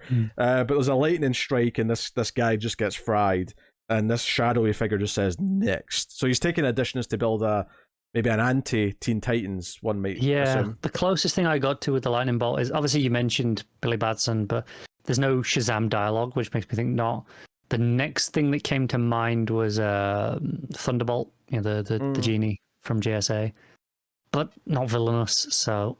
Yeah, maybe it's a new villain. That said, though, Mark Waid has a very deep knowledge of DC that none of us can even touch. It will 100% be someone who already exists that we've never heard of. Yes. Or maybe there's an obvious answer we're just missing. It's entirely possible. It's possible, yeah. So, no, I really like this. I think it's letting Mark Waid play in like his Silver Age corner of DC, and now he's got 2 books to like sort of build these versions of the characters. And in a weird way, I think like there's maybe more potential with this book versus World's Finest, just in that we get a lot of Batman and Superman, and I'm not saying that we get a lot of Dick Grayson obviously, but a lot of these other Teen Titans characters, it's actually kind of unique that we have both this and Titans now running side by side. It's actually kind of a good time if you're a fan of classic Titans teams, because we've got 2 of them now. It tells me that obviously they've been trying different Titans teams for years at this point. But probably since the New 52, none of them have worked out, right? None of them have been critical or, particularly hot in the sales. Mm-hmm. This tells me they've gone, all right, fine, we'll give the people what they want, and have gone back to basics on an editorial level. And I can't help but notice that's coincided with a certain someone leaving DC a couple of years ago. Yeah, Didio was notorious for not wanting to do anything with these characters. And all of a sudden now that we've got multiple books with them. It helped. He was the reason, in part, why Mark Waid wasn't at DC for a long time. So it's funny. And I got multiple books from him. Yeah. I'm loving more Mark Waid books at DC. I get the impression that Mark Waid does just genuinely love DC, probably more than Marvel. And it was just like I can't work there right now because I've got... I don't know if that's strictly true, but he loves comics. He loves the comics he grew up with, right? Which is, I think, very clear, which is why a lot of his stuff has this Silver Agey vibe, especially now in his later years. It's kind of going back to what he enjoyed when he was younger, I think. Yeah, but you look at what he's doing. He's doing Superman, he's doing Teen Titans, But even then, he did do some of that Lazarus stuff with Robin. It's like, oh, he's getting to write a new character that was created, basically. I mean, I think it technically maybe had one or two things after it, but he basically stopped writing DC around the time Damian was introduced, maybe just a little bit after. So more or less, it's kind of an interesting character for him to see writing a little bit of, because like, oh, this is like part of the new guard that kind of happened after your time. But it feels like he's maybe not 100% comfortable doing that yet, which is why most of his stuff is focused on the past. Or and we're getting a spiritual successor to Birthright from Black Label with Mark Waid very soon. So yeah, it very much feels like in some regards he wants to pick up exactly where he left off and pretend the last 15 years didn't happen. But as long as it's not getting in the way of other books, I don't mind that. Because hey, this way we can have both, right? I mean, some of the best stuff DC have put out in the last few years are Black Label stuff, and they're just self-contained stories that don't tie into continuity. Absolutely. They've definitely been some of the most memorable stories, and I hesitate to say, but probably some of the stories that will be on people's bookshelves as standalone books for the longest times. Yeah, and I think when it comes to both World's Finest books now, like, okay, they're doing this interesting thing where they're saying, nah, these are kind of being slotted into continuity. We're kind of letting Mark Waid like flesh out like the early days of some of these characters a little bit. And it wouldn't surprise me if maybe this book runs for a little bit and then he gets another one and maybe replaces Teen Titans with, I don't know, maybe a Brave and the Bold, and he'll do some like Flash and Green Lantern stuff or something. I don't know. Maybe. It wouldn't surprise me. Or maybe even more obscure characters, because we all know he likes those. Yeah, maybe when Unstoppable Doom Patrol's done, we'll get World's Finest Doom Patrol, and because he did a bit of Doom Patrol in World's Finest. Maybe he'll do a Silver Age classic Doom Patrol team. Yeah, I could definitely see that being a thing. Again, just like a 6-issue minis here or there. But we're at a point now where he's got. I mean, okay, the Black Label book's not ongoing, but he has 2 ongoings and effectively rotating through miniseries as a third book right now. And this was unthinkable when we started this show, so I am delighted that Mark Waid's back in the fold. And yeah, I think it's kind of interesting that World's Finest has become almost a small sub-brand, meaning Mark Waid books, and specifically Mark Waid Silver Age Past style books. Right? It's so World's Finest has been a thing for decades, and we kind of knew what that meant. That was the Batman Superman team up, or maybe a Batgirl Supergirl team up, depending on the context. But now it's neither of those. It's more just a Mark Waid Silver Age style book, at least right now for the foreseeable future. I mean, the name World's Finest does sound very Silver Agey, so I think it fits that it's kind of slotted in now. I mean, maybe you could argue that it still has to be a team up, and that's why Teen Titans still fits it, because it's still a team up of all the different characters. You could make that argument. I suspect as soon as DC want to give him a book on a solo character, but still have it set in the same style as these, they'll just use the name anyway.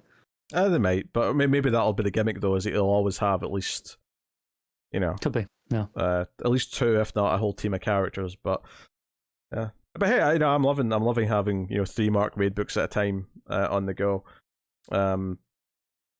He's one of the old guard that I'm still very much happier around, and even his weakest material tends to be very, very solid and readable. And I think I'm probably on record as being not negative, but the least positive about Mark Waid's current output on this show. And even I would say, even his worst stuff, still, at worst, it's been okay. Most of it's been at least good. I mean, I think World's Finest has gotten better as well as it's went on. Yeah, I think I've had a little bit more ups and downs with that maybe than you have, but overall, I'd still say it's a good book. Yeah, good, promising new Teen Titans series. Not the new Teen Titans, you know what I mean. It is a new Teen Titans series. What are you giving World's Finest Teen Titans issue 1? I'll give it a 7.5, and I think the art is dragging that up, probably that 0.5. I'm happy to slap that with 8, honestly. I enjoyed the characters, I enjoyed the conflict that it's setting up. Art's really good. And it's fun to like do this time period for these characters a little bit, because there's this kind of weird thing with comics where a lot of the like important early days stuff is all from the Silver Age, So it's actually kind of weird to go back and read if you're not into Silver Age writing, because it's very different. Obviously, there's some key things that are exceptions to that. Obviously, Batman Year One updated Batman's whole origin for the modern day, and that's been fleshed out a bit. But a lot of these other characters don't have that. Is that still Silver Age? It's more.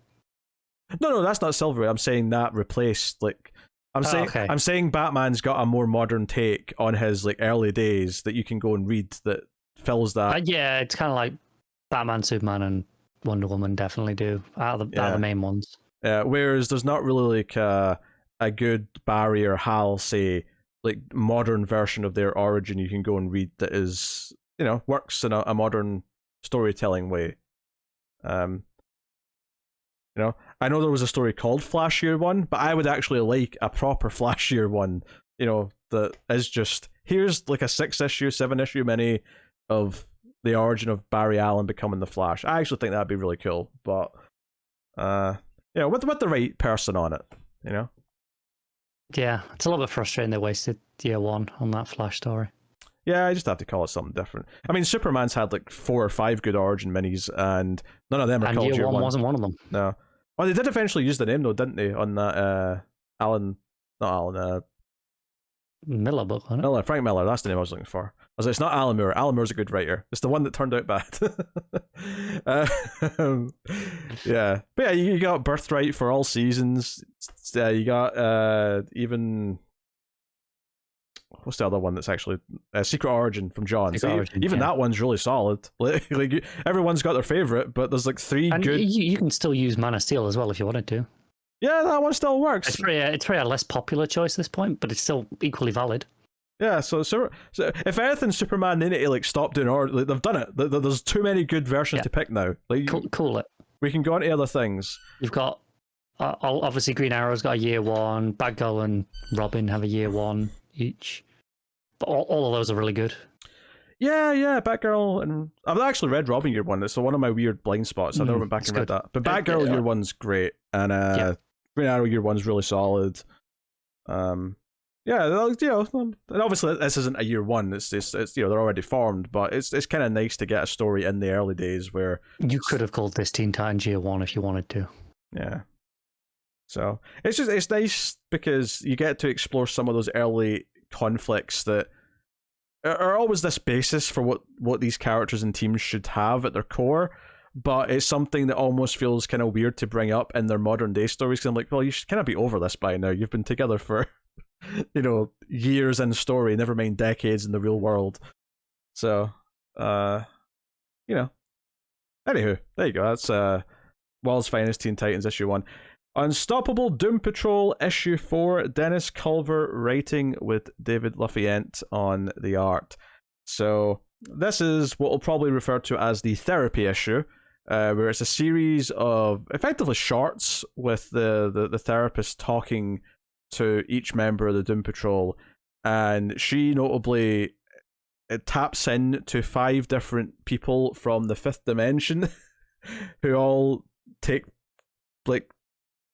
refuge in her head, and like Jerry for short. Yes. We find the names of the 5th imp, all 5 of the imps, but it's this Jerry for short, and it's the idea is they all want to help whoever they're talking to without revealing things they shouldn't reveal because they know more because they're from the 5th dimension. Interesting concept. I think this might be my least favorite issue of the book. Just purely because it doesn't really tell much of a story because of the way it's more of just a collection of like, here's where all the characters are right now. I didn't want to be a really negative one again on this episode, but I'm still sure you'll be more negative than I am. But go on. Again, not a bad issue. Let's get that out of the way. Yes, it's still good. It's not a bad comic. On the scale of this particular Doom Patrol book, it is my least favorite. But the first 3 issues have all been great. Yeah, they are still excellent, right? Everything looks great. There's a lot of great 2-page sort of layouts with these characters going over their history. We start off with one of the new guys, Degenerate. I had to look at his name there because I've not learned it. But he's going over everything that he's went through and how the Doom Patrol have helped him. It tells a little bit of a story of fighting vegetable, animal, vegetable, mineral man, and then it's Rita, and she talks about being in a relationship with Flex and how she's helped get over some of her things, and how she's kind of the deputy leader of the team now, and that sort of thing. Then Larry talks about all the different changes he's went through and how, like, the Shadow kind of had a life of its own, but now it's kind of left, and it's just his own shadow now that is the negative spirit. It's he's kind of went through this kind of change. Robot Man, of course, talks about who he is. Interesting little tidbit there is that Niles has a theory that part of the reason why Cliff keeps being rebooted successfully with the different versions of his brain is that he's actually a metahuman. And that's why his brain can take all the punishment it's taken over the years. But it's presented as like something where there's no reason to actually believe this. This is just something Niles has said because Cliff somehow keeps surviving. It's an idea that was thrown in there that someone will probably pick up in 50 years' time and run with it. Very possibly. And it almost just feels like he keeps surviving because we want Cliff to survive because he's a character we all like. But maybe someone will do something with it down the line. It's there for your future Morrisons or Waids. Yeah. Honestly, the more interesting part of this is probably Degenerate, and then like the emotions girl. What's her name again? Yeah, good question. I've forgotten her name. But she talks about how she was hated by her father. She had to go on the run, and it wasn't until the Doom Patrol found her and sort of taught her how to keep her powers under control and how to use her, even her body, because her physicality is different, that she found a home, all that kind of thing. And I do like the ending. The ending's quite good, where Chief, which is one of Jane's personas, goes in and is like, no, I'm not here for a session. Even though Jane used to come for sessions all the time, she doesn't. And she's like, no, I assure you, Doctor, Jane's perfectly happy. And then we see in the final page in the art a reflection of Jane looking very displeased. And this was hinted at in past issues. It was like issue 1 or 2. Yeah, Jane is in the underground unhappy that the Chief's up there the whole time now. So I do like this idea of like a bit of a power play where the Chief character from Jane is almost hogging the controls against all the other characters' wishes. It's an interesting little thing to play with. So yeah, I like that. I think it's this is an issue that I would like a lot more in an ongoing than I do in a mini, if that makes sense. I think that's a really interesting thing about this book. Like, it doesn't feel like it's playing the miniseries game. This feels like an ongoing book that just happens to only be 7 issues. Yeah. I don't know if that's them banking on getting an extension or a second season, so to speak. But like, if this was issue 13 of a 20+ issue run, you wouldn't even bat an eyelid. This would be a solid issue. Again, I don't think it would be an all-timer issue still, but it'd be a solid issue. It's something I don't think we've talked about much when this has come up already, but even the first 3 issues, maybe not issue 1, because issue 1 is just an issue 1, and it's hard to tell anything from that, but issues 2 and 3 do feel more like standalone chapters in a story that's maybe going to go for a while, rather than being parts 2 and 3 of like a simple arc. It doesn't feel like we're doing an arc, per se. It feels like... No. We're building blocks of a greater thing. I think with issues 2 and 3, I could get by. Okay, we're doing 6-7 issues of just one-shot stories, so to speak, with maybe some connective tissue. Mm. Whereas this feels like it's a deeper dive into the team. It's looking at their psyches. This is building up. Okay, who they are, where they are right now. This feels like something you do in an ongoing book. And for the record, I don't think I have any complaints about any of that. Like, I actually kind of like that it feels like issues in an ongoing book. It makes me want an ongoing series. It makes me want it to be ongoing. I think it's a little bit frustrating with this particular issue more than the others, in that it feels... This is going to sound so harsh, but I don't mean it to be so harsh. I don't know the other word to use, though. It sounds like a slightly wasted issue. And I don't mean that to be really harsh, but like I say, if this is issue 13 in a 20-issue run, you feel like, okay, that's 1 of 20 odd. It's okay. When this is 1 of 7, it feels like, okay, you spent your middle issue of your run doing this. It's a more...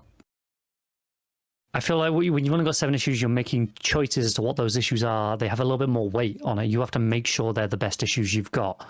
And it's not this is a bad issue. I just feel like this is maybe not the right issue for a miniseries. And I don't know if that is Culver banking on getting more. Maybe he knows something we don't. I hope he does. I'm not sure I agree with the choice necessarily otherwise. I mean, I think all the issues have felt kind of like they're part of an ongoing rather than a miniseries. Because a miniseries, typically, it's an arc. It's just a simple story arc that's going to have a beginning, middle, and end. And this feels more like, no, these are ongoing characters that we're dipping into, and we're going to tell individual, interesting stories that build them up. And I've really appreciated that. And this is the only one that's maybe been a little bit weaker, just because of the... I think, because I agree with what you're saying there. And I think the other issues have been individual stories that have been... Sure, like you could throw them in an ongoing and they wouldn't feel out of place. But like they've still been pretty self-contained stories. This issue isn't a story, right? There is no narrative structure to this issue. And that's why it's the weakest one of the bunch. That's why it sticks out as not something in a miniseries, even more than the others for me. Because it feels like very much like this is a snapshot of the characters. Yeah, but because all the issues feel like they're not really miniseries issues, I actually don't have a problem with that part of it. My problem is just that it's a bit weaker because it doesn't really tell a story on its own. And yeah, I hope there is more. I've been saying that since issue 1 because obviously immediately it was great, and I really hope there is more. Even with this issue being the weakest, it makes me want this to be an ongoing more because it makes this feel more natural in its existence if there's more issues. Yeah, I wonder if it's going to get a sequel series or something, or maybe there's plans for... I think as well the fact that they gave Culver the Night Terrors book Zatanna, but made it with Robot Man as like a co-star in that book. Yeah. Tells me maybe DC have some confidence in what he's doing with this book. Obviously, that will have been presumably underworks before there were even any sales data really on the first issue to work with of this. But unless this is selling horrifically badly, in context of a Doom Patrol book, I want to say, because obviously they never sell amazingly. Unless this is selling particularly badly for that, I feel like they've got some faith in what he's doing here, at least. There could be just a plan for a separate book that's like a sequel to this, where the Doom Patrol are going to feature heavily in, that Culver is going to be writing. It could be simple as that. Even the last Doom Patrol book, the Gerard Way stuff, got 2 separate minis. That's true. So it could be a case of like there is a clear plan for something beyond these 7 issues. I hope so. And then maybe that's where the big story is going to be, and this 7-issue series is all about the groundwork of who all the characters are and making us care about them all.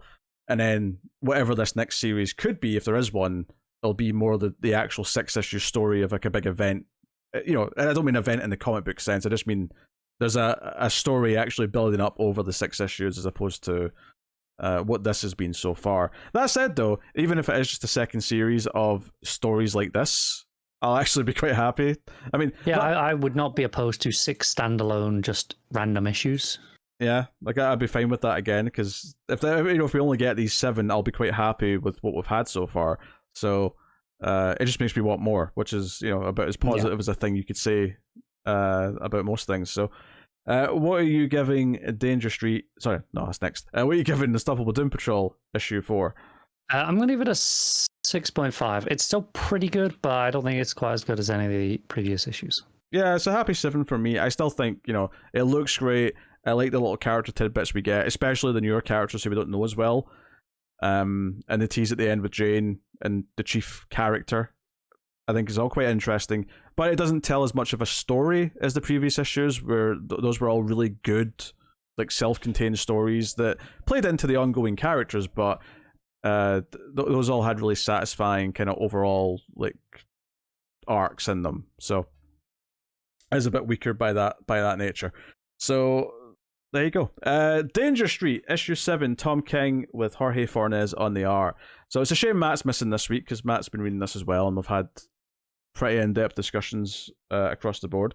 This one has a time jump, which is interesting. It's a month later at the start of this book, so some things that have developed off panel that we kind of learned throughout the issue.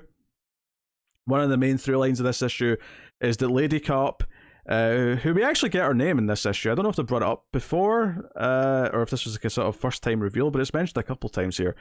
But she is in the waiting room trying to talk to the Commodore, who is the leader of the Green Team, one of the only 2 surviving members of the Green Team.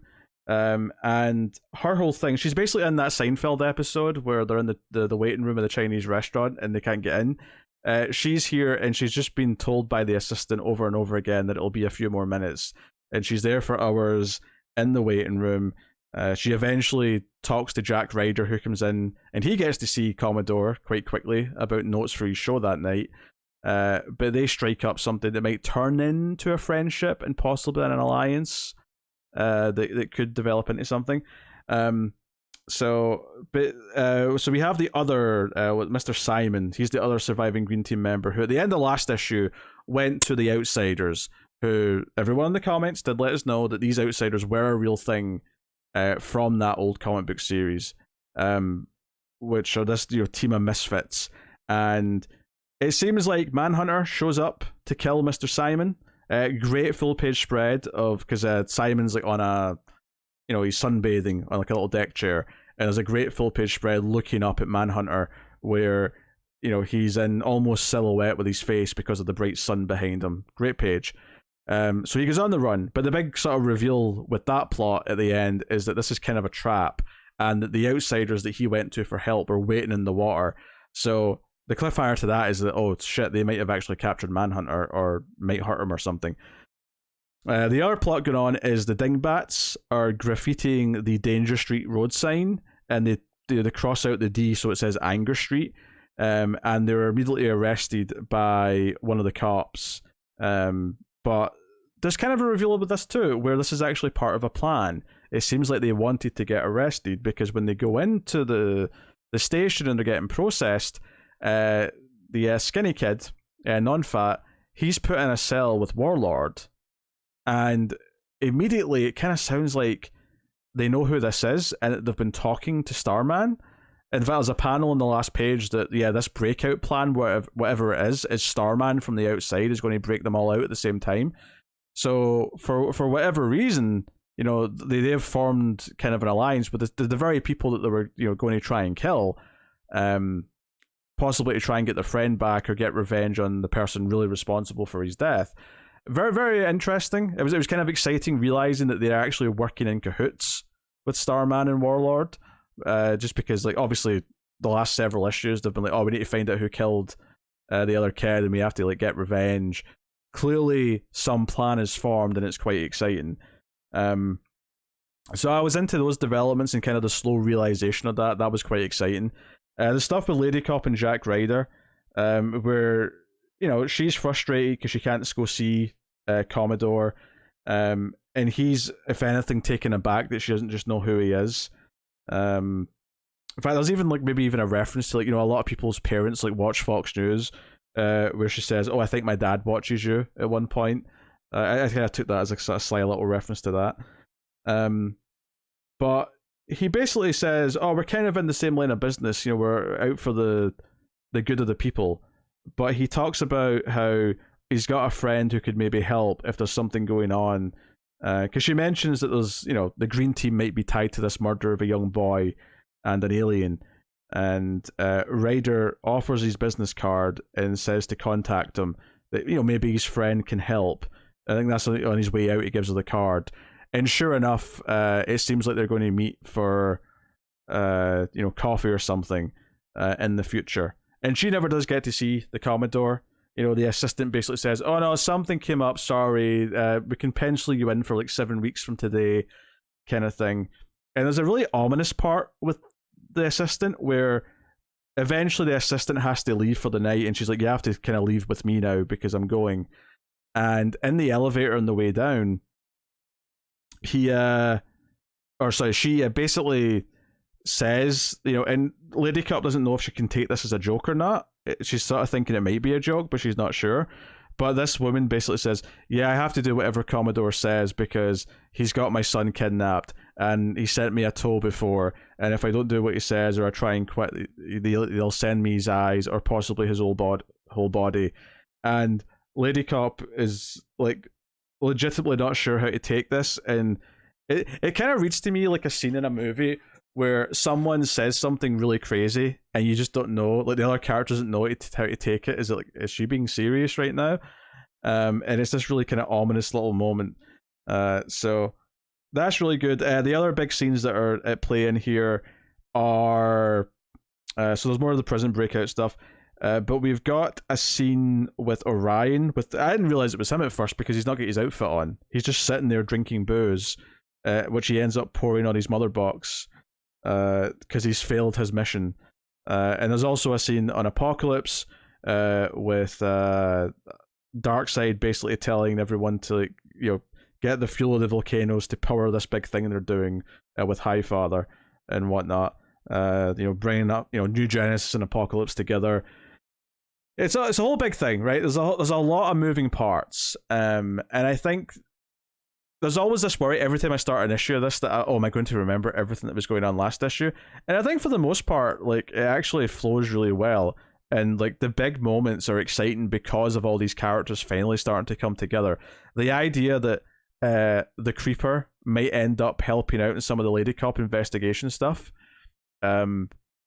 is quite exciting. It's like, because Ryder has been so separate other than interacting with the Green Team for his show, that it's actually quite interesting that he may end up being instrumental in bringing the Commodore down. Likewise, the kids working potentially with Warlord and Starman feel like a really big change from the first half of the book.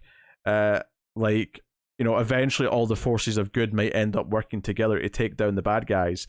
That's all really exciting stuff, and there's some fun stuff in there as well, actually, where the kid, non-fat, is talking about Lady Cop, and then the other cop refers to her as Lady Cop, and he's like, "Oh, you effed up now. I'm going to tell her you called her Lady Cop. She hates that."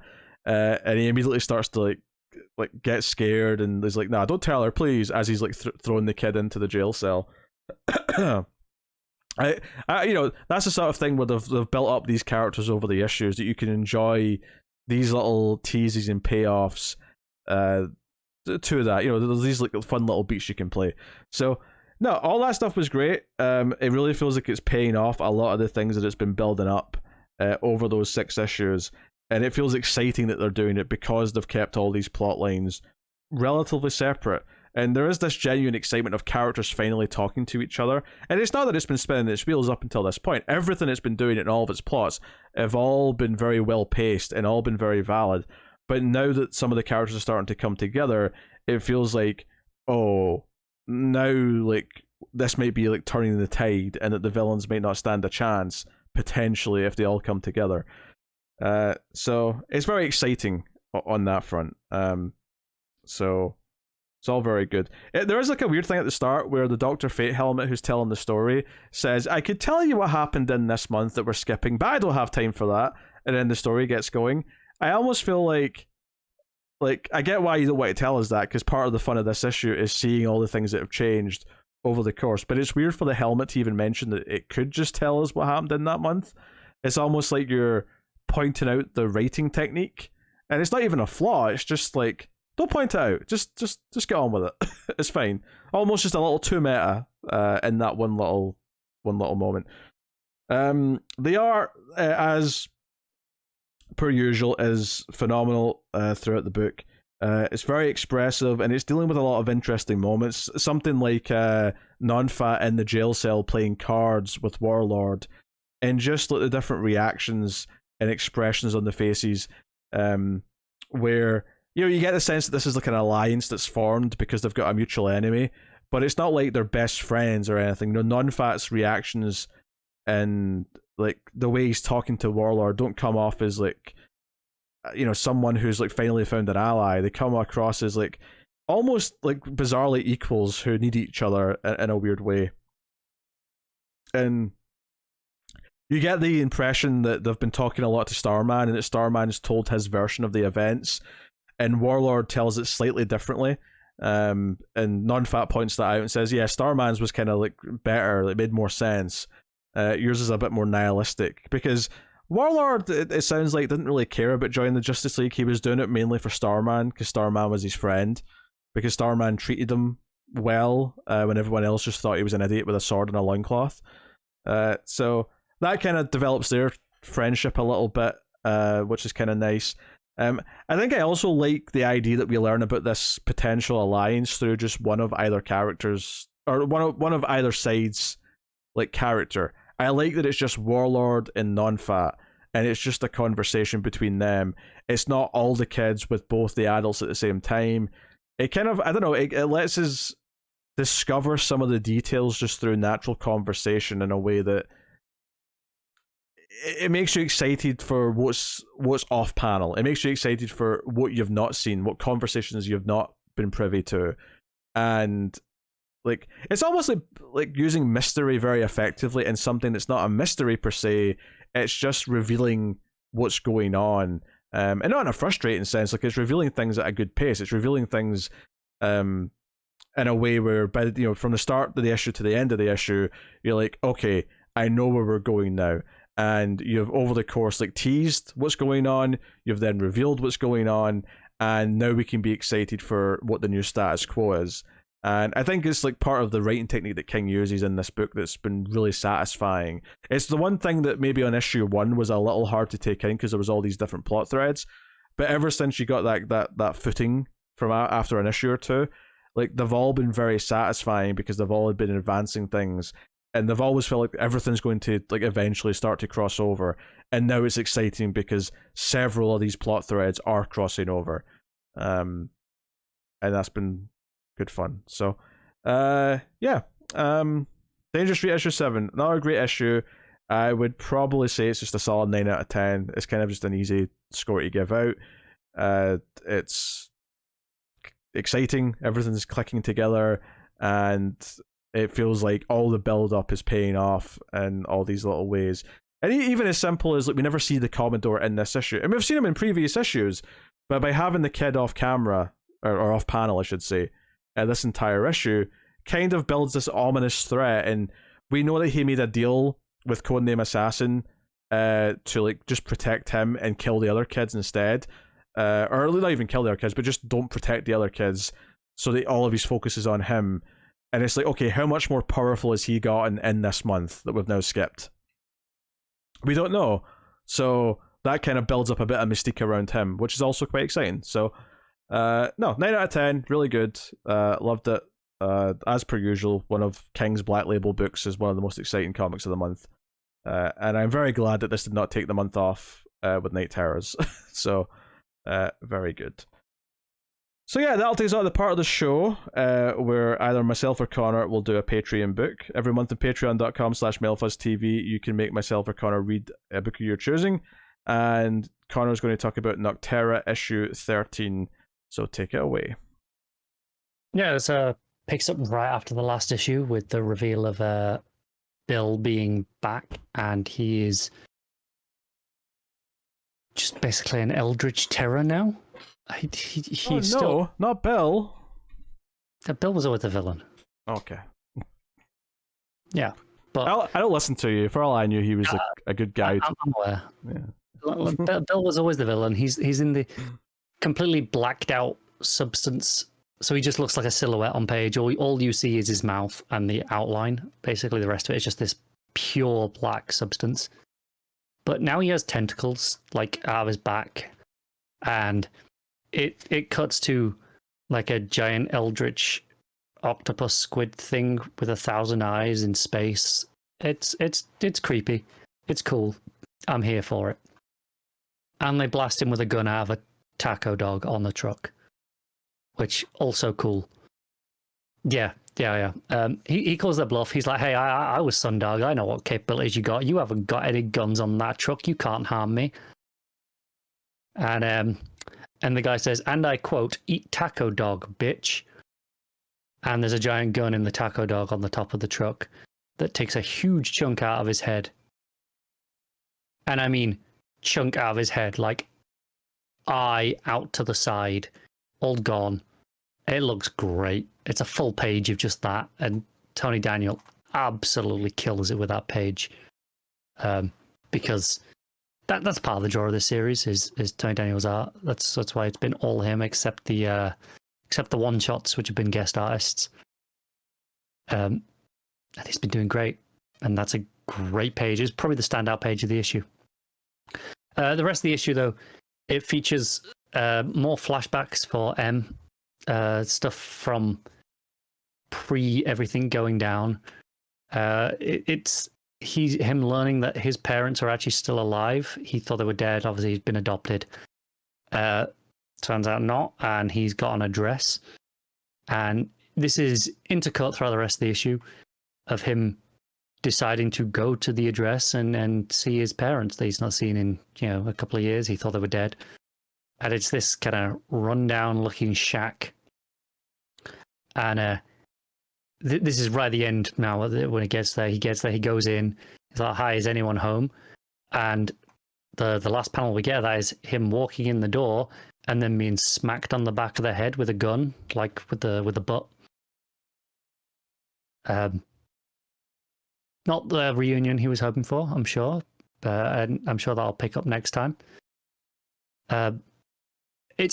It flows really nicely with the main story, the way it's cut back and forth. But the main story is more interesting because that's them finally getting into EOS. They think they're not going to open, but they're like, "Hey, no, we have the equation. They have to," and they do open up, and they're like, "Hey, what's inside? And what is this place?" And then you just hear a voice off panel. No, it's simple, young man. This place is EOS, and then you see, and there is giant luminescent beings, like just people made of light, but they are giant, and they're in this kind of Garden of Eden style, like jungle almost. And it is a phenomenal, just this gorgeous double page spread to end on. And it is the big reveal. It's probably the biggest moment of the book since the first issue. Of this is what it's been building to, this EOS stuff, and they finally get here. They're expecting this society. They're expecting people running a machine. And you walk, it walks in this door, and it's just these giant beings of light. And they're really oddly proportioned as well, like not in a bad art way, but in the sense of like their arms, their hands go all the way down to their knees when they're stood up. Like they have these really long, like almost grey alien style arms. It's something. It's a hell of a visual to end on. And you see quite a lot of them. There's like 4 or 5 in the foreground, but you see quite a few just like heads in the background as well over the bushes. Implying this place is really big and there's a curvature going on here. But yeah, it's a hell of a moment. And it is what this issue builds up to, them getting inside and getting to that. They think that Bill is dead again. He's probably not, let's be honest. That's kind of the shtick right now, is they thought he was dead last time and then he wasn't. This time they blast him through the head. It was cool. He's still probably not dead. I don't know how, I don't know why, but I'm sure he's not. But this was a great issue this time. It really, really quick read. Absolute blasted through it. But then, the big page with Bill and then that final page just being like, what the hell? Really feels like, okay, this is a turning point for the series to some answers now. Yeah, no, I love this issue. This was an 8.5. This is the best issue in a while. Oh, very good. All right, well, that is out the part of the show where we pick our favourite stuff of the week, favourite panel/moment, favourite cover, favourite art, and top 5 books. So, starting off with moment/panel of the week, what you got? Despite everything else, I'm going to go with the Green Lantern issue. Just that page of just the page of his dad getting out of the coffin, and just the sheer art of it. I think was really nice art. Yeah, I'm going. So I was tempted to do like Mary waking herself up by saying Shazam in her sleep because I think that's a really funny, cool idea. But instead, I'm going to go with Billy killing all of the members of the family with lightning at the end because I thought that was dark as shit. It's not my favorite issue of the week, but by far it had like probably the most memorable individual moments of the week. So I'll give it to that one. Cover of the week, I've got a few to shout out. I'm actually having a hard time picking my favorite. I think I've got one. So I think I'll shout out the Mattina cover for Night Terrors 1. It's just Mattina's obviously just gorgeous art. This Deadman looking all spooky with ghosts and stuff around him. There's a Shaner cover for Teen Titans, the world's finest book, with just Robin. I wouldn't pick it as my favorite because there's not much to it as terms of like an idea. It's just kind of Robin standing there with some sketches around him, but it looks obviously very nice. Yeah. There's a gorgeous, almost Matina looking cover to the regular Green Lantern cover. It looks really good. It's just Green Lantern screaming basically, but it's very detailed and got that highly painted style. It's Lucio Perillo, the artist on that cover. But my pick of the week is the variant for Danger Street, which is Bill Sienkiewicz, which is this gorgeous sort of David Mack looking creeper cover. You sort of, the faded paint edges and things like that. It's just really... Sienkiewicz is great at those horrific sort of looking images, all that horror stuff. It's just really striking. Works really well. There's a lot of atmosphere. There's a lot of good covers too, but those were the ones that stuck out the most to me. But yeah, so I'll go with the variant for Danger Street. What's your pick? I'm going to give a shout out to all the Dustin Wind Midnight variants. Those black and red ones. I never mentioned them because I think I picked one last week as a winner. But yeah, he's done them for a lot of the tie-ins. Yeah, these red and black covers. Every single one of them looks great. But just because I don't want to choose one of those, because I don't want to pick between them. Mm-hmm. I'm going to go with the Maliv cover for Night Terrors, the main book, which is kind of the Deadman version of Batman, but like with a Deadman style outfit on. Like it's got some elements of the Deadman outfit to the Batman suit. I think it's a really nice cover. Interesting. All right, art of the week. You got a pick?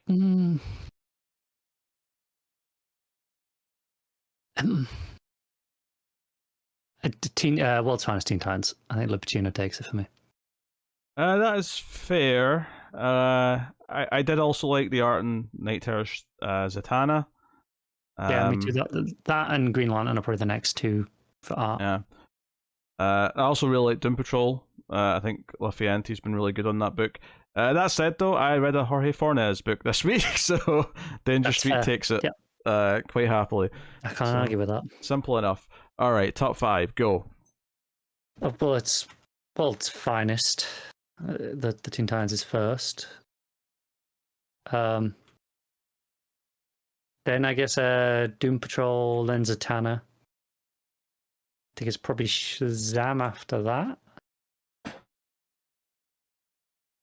Am I looking at Flash after that? Is that my 5th one? Yeah. Spoil for choice.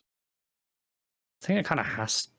No. I think the standard Night Terrors book was less offensive. I think I gave that 5. All right, my number 1 is Danger Street. My number 2 is World's Finest Teen Titans. My number 3 is Night Terrors 1. Number 4. Probably Unstoppable Doom Patrol, and then number 5, Night Terrors.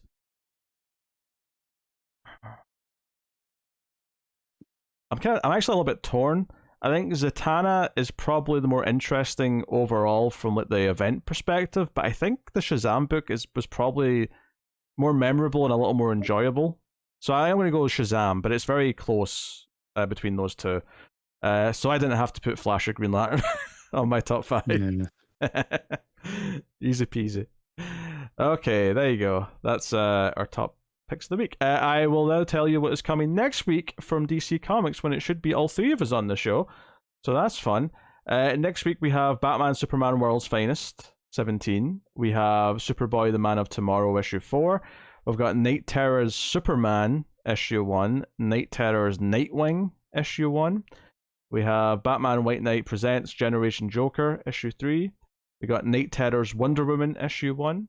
We have Hawkgirl issue 1, so that's a new miniseries starting. Should be interested to check out that. We have Night Terrors Catwoman issue 1. Tales of the Titans issue 1, which I think was a digital first series. And then we have The Vigil issue 3. We've got Night Terrors Punchline issue 1. And Harley Quinn Black and White and Redder issue 1 as well. So I think the obvious skips for us next week in these Night Terrors books are Punchline and Catwoman. Because Catwoman being a regular writer book that we're not reading. Yeah, that none of us are reading. And punchline being punchline. And punchline being punchline. I mean, don't get me, I think if there was a creative team on it that was really compelling, I would. But I've never heard of the writer, so it's kind of an easy skip. Yeah. But we'll see what Nightwing, Superman, and Wonder Woman bring to the table, and then we got the new Hawk Girl book. Vigil's been great, and World's Finest is obviously something we're reading anyway. So it's a bit quieter than this week, thankfully. Let us breathe just a touch, and we'll see how it goes. But that is what's coming next week from DC Comics. So yeah, by all means, let us know what you thought of the books. Like, subscribe. All these things help out a lot. But of course, if you want to help more directly, you can do that financially over at patreon.com/MailFuzzTV. Get the show a little bit early at the $5 tier and up. But any and all help is appreciated and does help the show a lot. So thank you very much for joining us and supporting the show. This full year's worth of episode later. We'll see you next time for 366. But this has been the show, so thank you once again for watching or listening. We always appreciate it. Keep reading DC Comics, and remember to never get lost in the Speed Force.